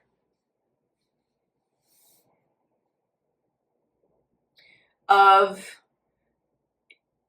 the harvest, of you've done all this stuff. You've practiced, you've changed yourself, you've worked on things.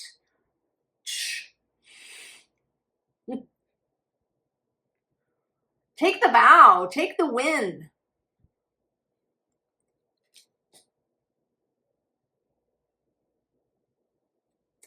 Take the win, Capricorn.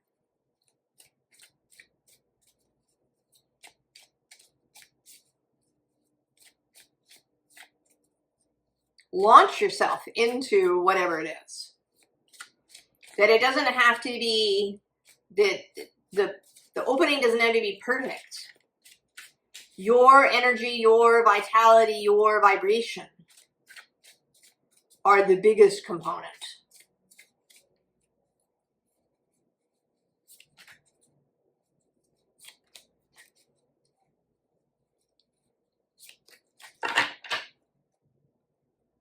Oh yeah, 7 of Wands, that battling kind of thing.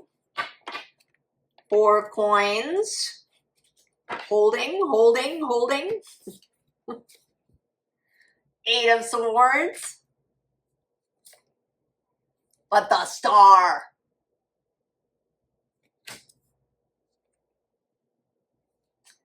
And the 8 of Cups. So there is some sort of release here. Some release of pressure on yourself.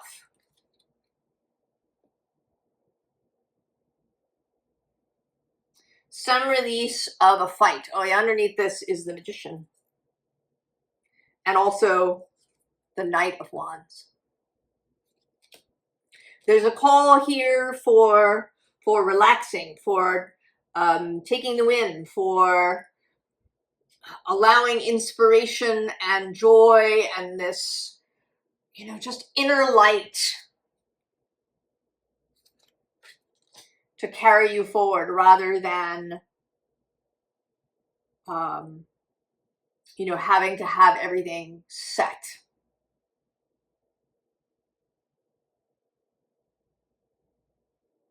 Mars, who is he's exalted in your space. He's about to move into Cancer. And people talk about this as Mars being in his fall, that he doesn't like being in Cancer. But I think that Mars is fine in Cancer. It's us that have difficulty when planets are in spaces that feel at odds with what we think of as the planet's primary energy. And we think of Mars as very fiery and go get it, and how does that fit with Cancer? But I think it can totally.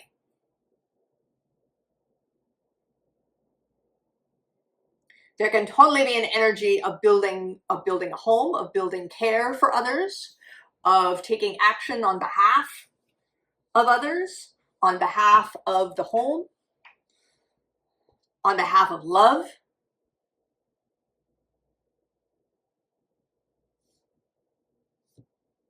He's moving sextile.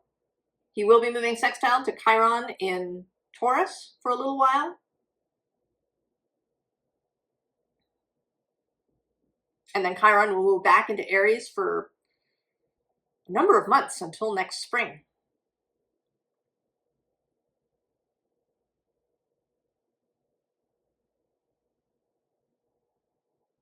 So there's a healing available for Mars energy in your life. Right? If your Mars is always under pressure, there's an opportunity now to release that.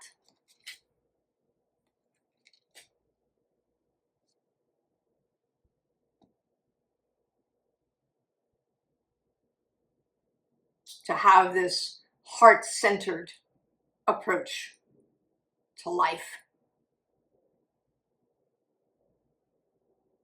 Capricorn. Allow things for yourself.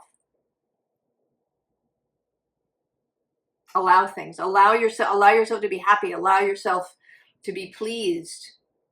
Take the win. Capricorn. Harvest. And enjoy that. Really savor it.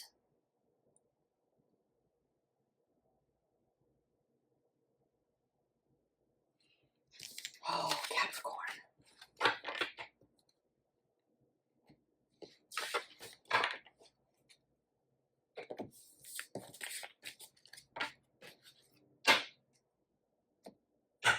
Aquarius. This is across the way from you, of course. Aquarius. Queen of the Sun. Oh, Surya Dev. Illumination. And Queen of the Moon. Resistance. I feel like you got this resistance card in another moon reading, Aquarius.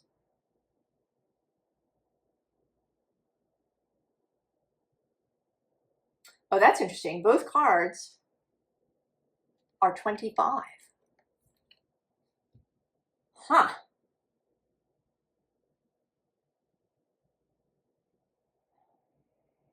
Well, that makes me think that there's something, I don't know, something that seems like resistance that's really illumination, that two things that seem quite different are in fact the same.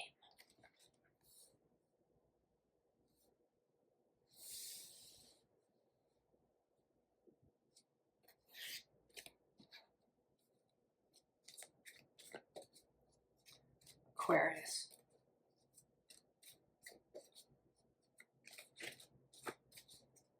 Let's see.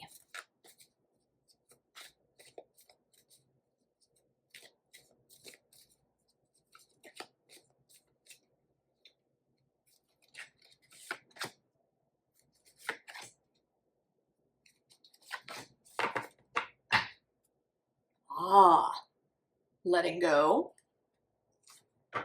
Truth has been coming out everywhere. Truth. The cat. Independence, healthy boundaries. Protection. That's come out several times too. And birth, rebirth. Oh.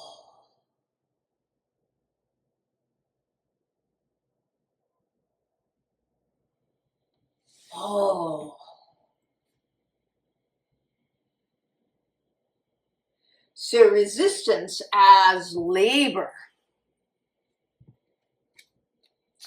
That something is wanting to be born, Aquarius. And it may be that you're experiencing contractions and that you're, for some reason, trying to hold it in. It may be that this idea of boundaries, this protection. There may be something about this birth that's really worrying you. Maybe there might even be fear.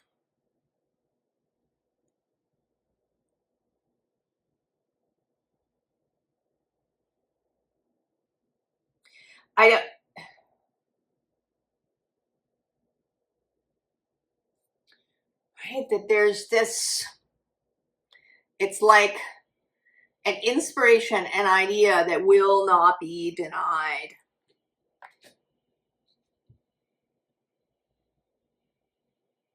And it's big. I mean, in the scope of your life. I don't know if it's quitting a job, moving across the country, getting married, getting divorced, getting pregnant,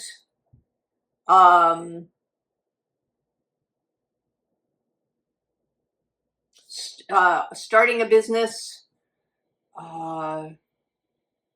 putting out a whole new product in your business that's totally different than anything you've done before, expanding your business, opening a new location somewhere.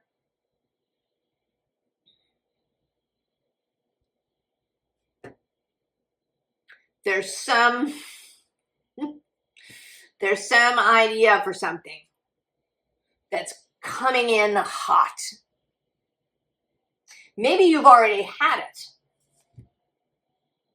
There has been this little, it showed up kind of in the Cancer and Leo readings as, right, the Cancer new moon is the sun in the moon space, and this is the moon in the sun space. It could be that back in July, June, July, you had this idea and it's been following you around and you've been trying to ignore it because it's scary. It's not going to go away, Aquarius. I don't know what it is, but it's not going away.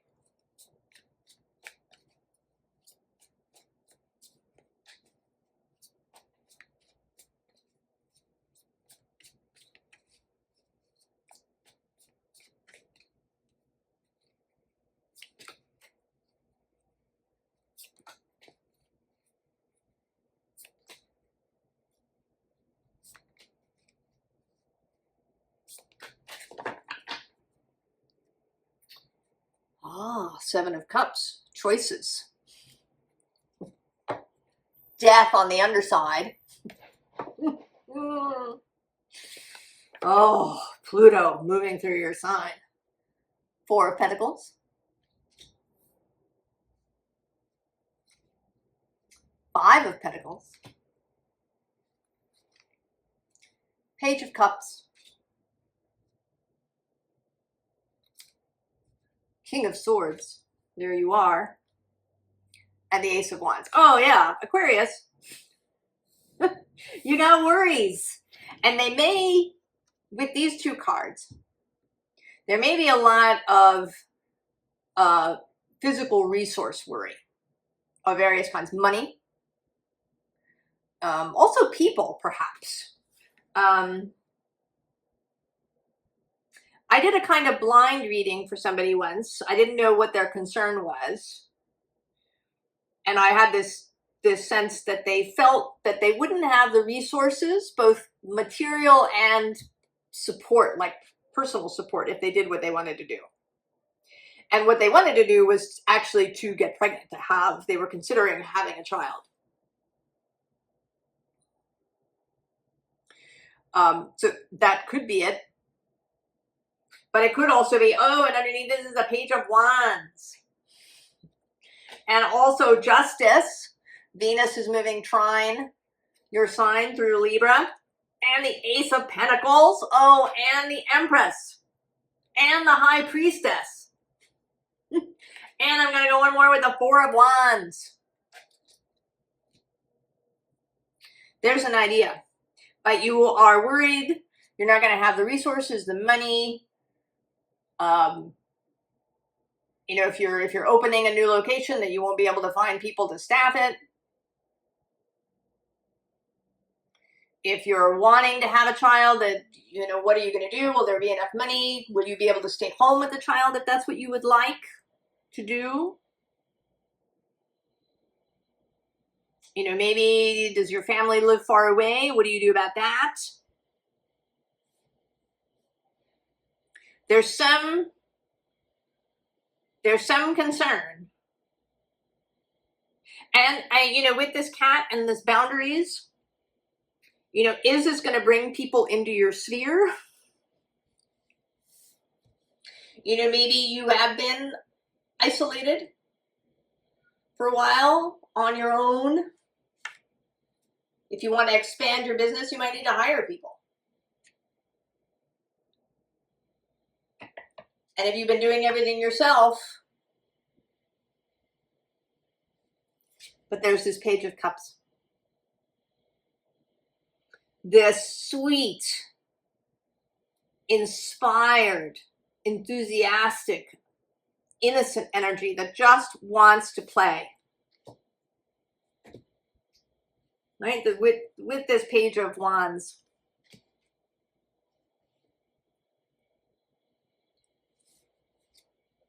And there's you. You are so capable, Aquarius, of whatever this is. You just need to, like, grasp hold of that wand.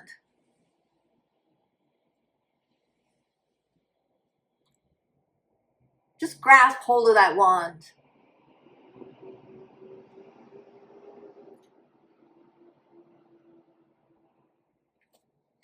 and go.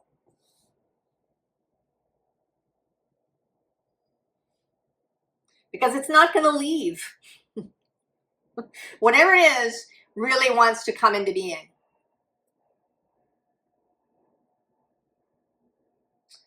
I feel like you want something else, but not from the cards that we have. What do you want, Leo?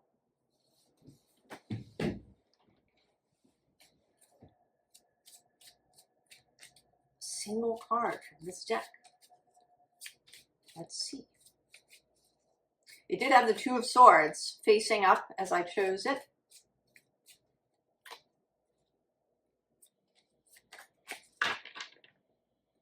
Oh, and there you are again. King of Swords. Who's on the underside? The Prince of Cups. Ah. The Nine of Staves.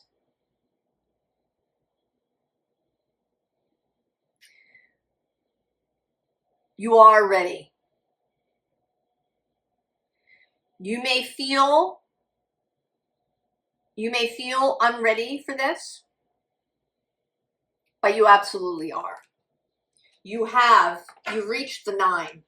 You have everything that you need.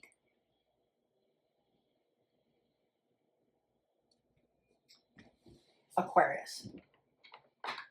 You have the skills, the experience,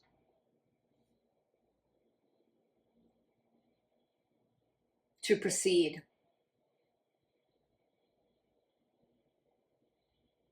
And it's not going away. It's just going to barrel right through your life. If you ignore it, it's going to keep poking you. And I don't think you want to ignore it. I think you're really here. And that this new moon will take you right over the threshold. Aquarius. Creation. Pisces. Queen of the Sun. Fertility with Flora. Queen of the Moon. Creation. Well, you don't get better than that with a Leo new moon.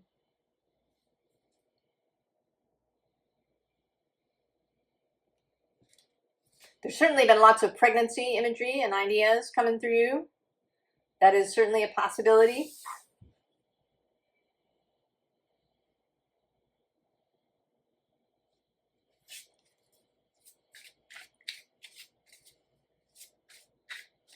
Birthing something new. Or conception. It may be that this is the moment that this is a new moon. This may be the moment of conception. And then in a couple of weeks, when we have the other half of the eclipse, full moon in Pisces at about 4 degrees of Pisces, that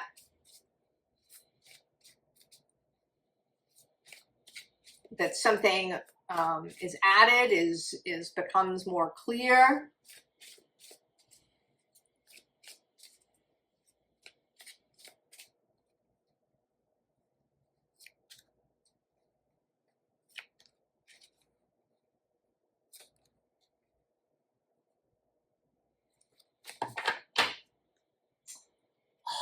Fairy godmother.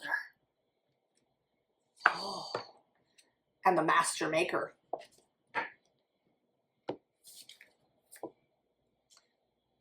Leste, moon's daughter.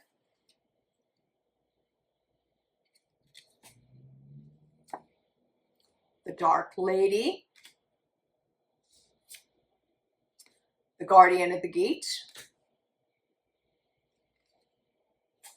the soul shrinker.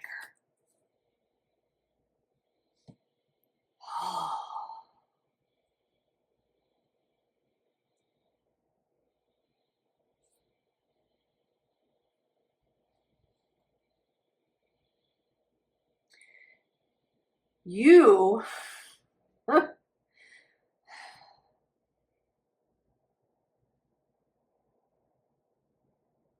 I want to say that you are becoming the gift. That this thing, this creation is you, is who you are becoming.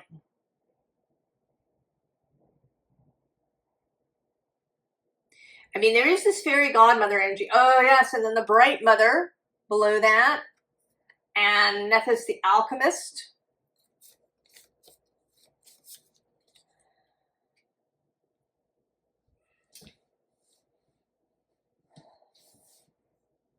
That everything that you have been through, every change, all of the challenges, all of the inspirations, all of the work, all up until this point is coming to fruition in you yourself. That you are the moon's daughter. That you are the dark lady.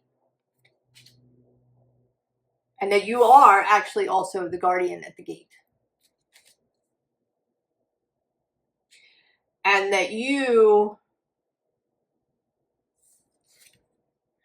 this energy of who you are will change the soul shrinker. The soul shrinker is like Nanny McPhee in reverse. You know, every time humans do awful things, whether it's to one another or to themselves, the soul shrinker has something happen visibly to their face, to their body.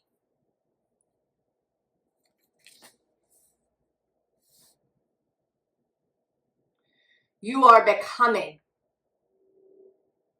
this healing energy.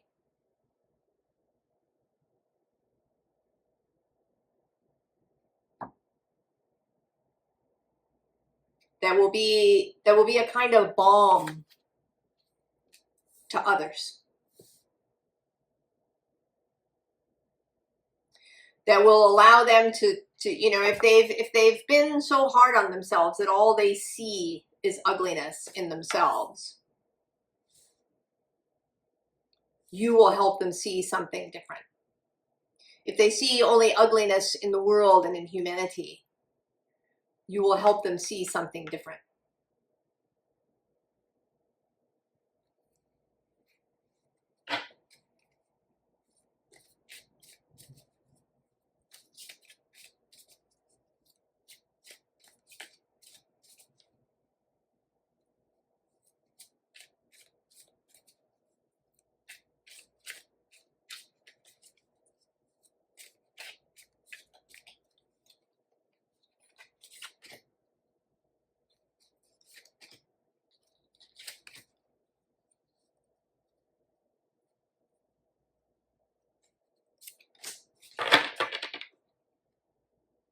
Ah, the Five of Wands.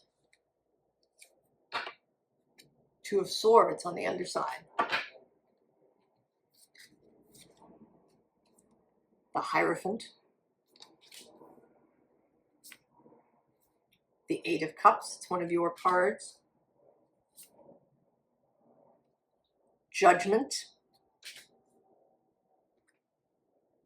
And the Wheel of Fortune.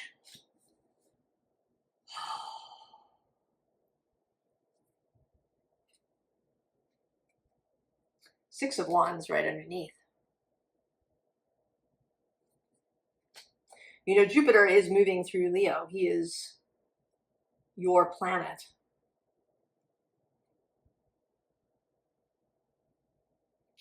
This card has been coming through like the start of a race. Like the beginning of something. There's a spark of a beginning.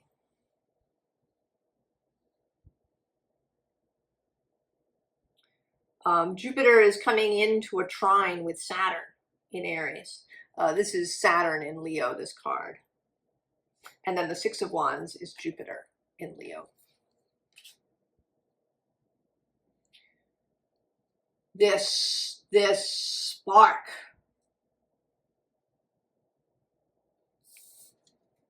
The Hierophant is faith.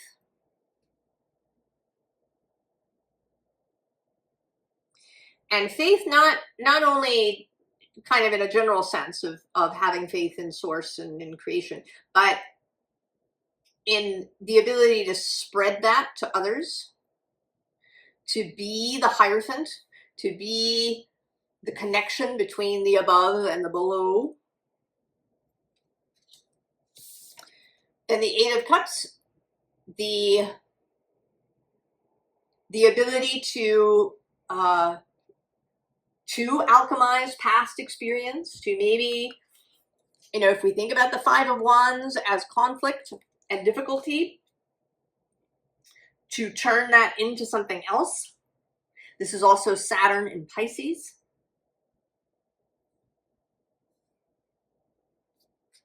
The ability to finish things, to finish with the past. And then Judgment, the ability to enter into the new, to allow the Day of Judgment, to allow one thing to end and then the new thing to begin. And of course, the Wheel of Fortune. And to be, I want to say almost to be an instrument of the Wheel of Fortune.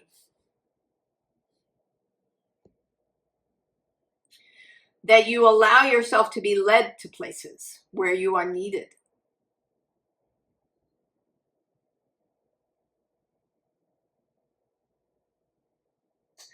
Aquarius got an extra card, and you seem to want one too.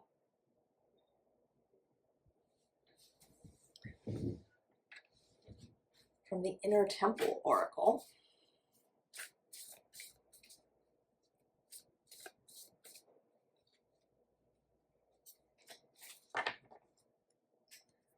Darkest Night, that was there when I started shuffling. And the Golden Thread.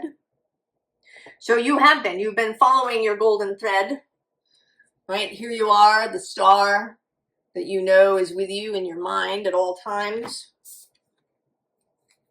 Oh yeah, Pisces. Just watch me.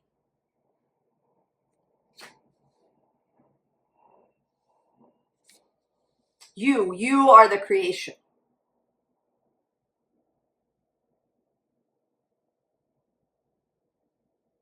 Go forth and be yourself. Pisces.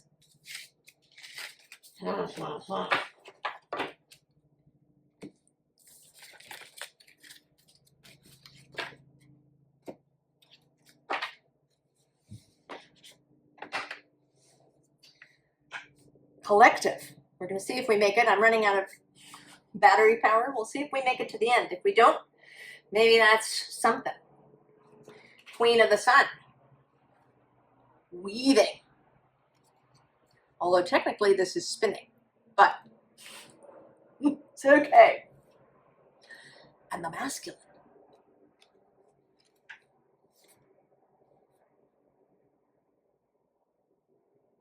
You know, that's interesting because this is now looking like a distaff.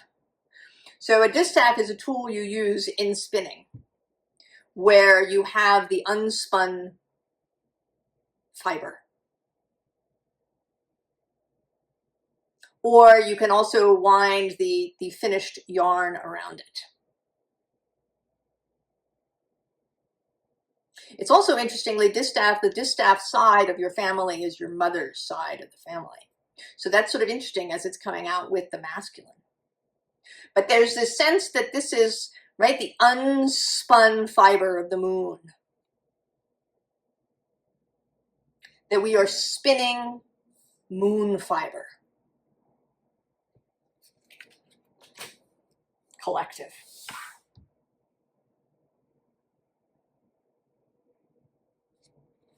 Spinning moon fiber into being.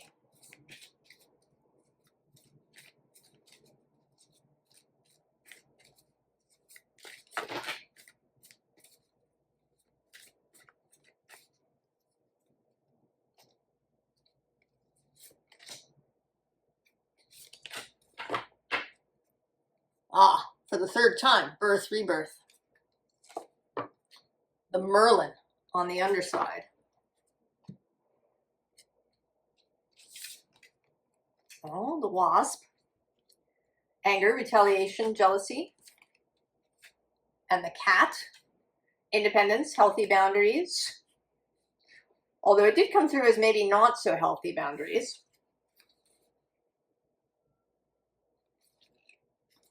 Communication.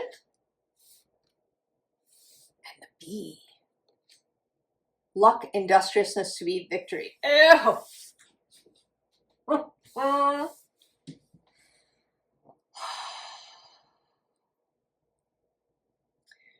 Changing the Wasp into the Bee by coming together, by communicating with another, by opening the lines of communication.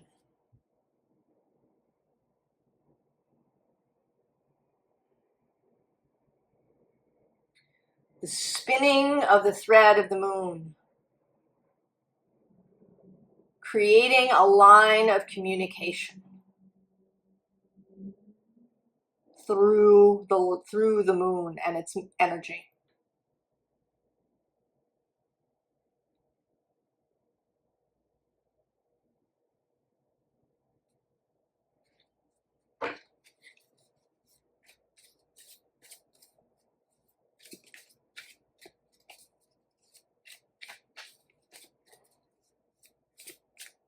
How do we make a new world? We spin the thread of the moon so that we can come together.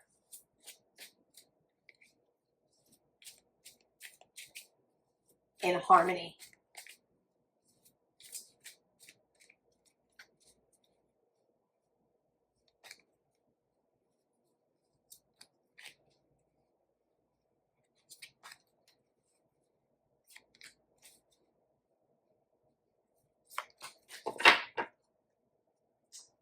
Six of Axes, Six of Swords, on the road.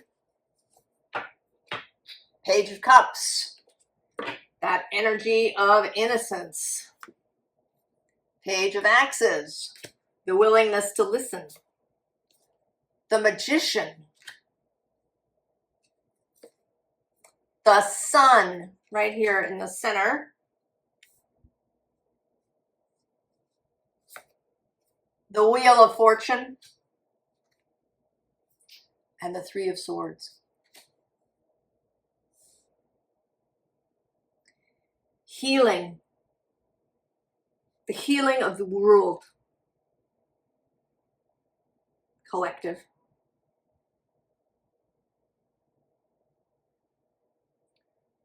The healing of the world. I want to say that to take the metaphor further, that we spin the thread of the moon and then we weave it into the new fabric.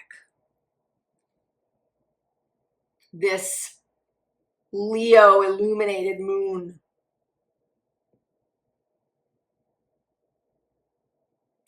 It's under the Six of Axes. Oh yeah, the Nine of Axes. But below that is rhythm. And the Two of Cups. And also this Queen of Axes, Venus, is moving through Libra. As this new moon occurs, she is in a grand trine with Uranus and Pluto.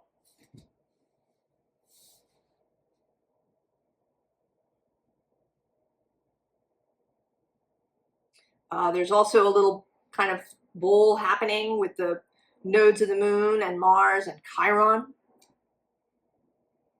And then Mercury is going to, through this period, move into opposition with Pluto.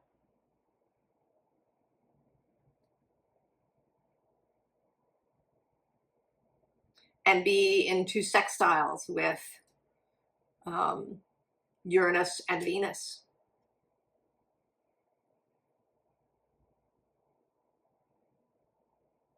So there is a lot of communication.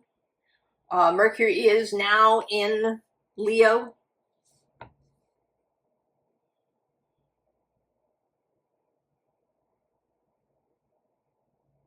the light, the energy of the sun, of clarity, of beauty.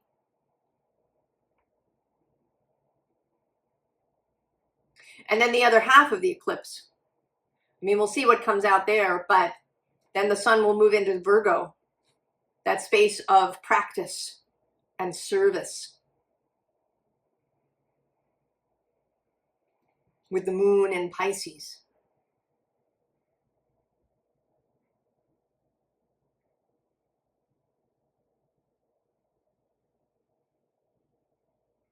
That we can move from this anger energy into sweet victory.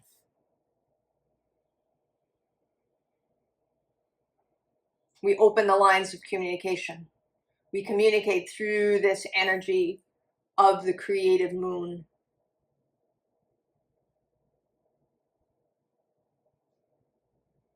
It's a beautiful vision, collective. And I hope that you are inspired by it.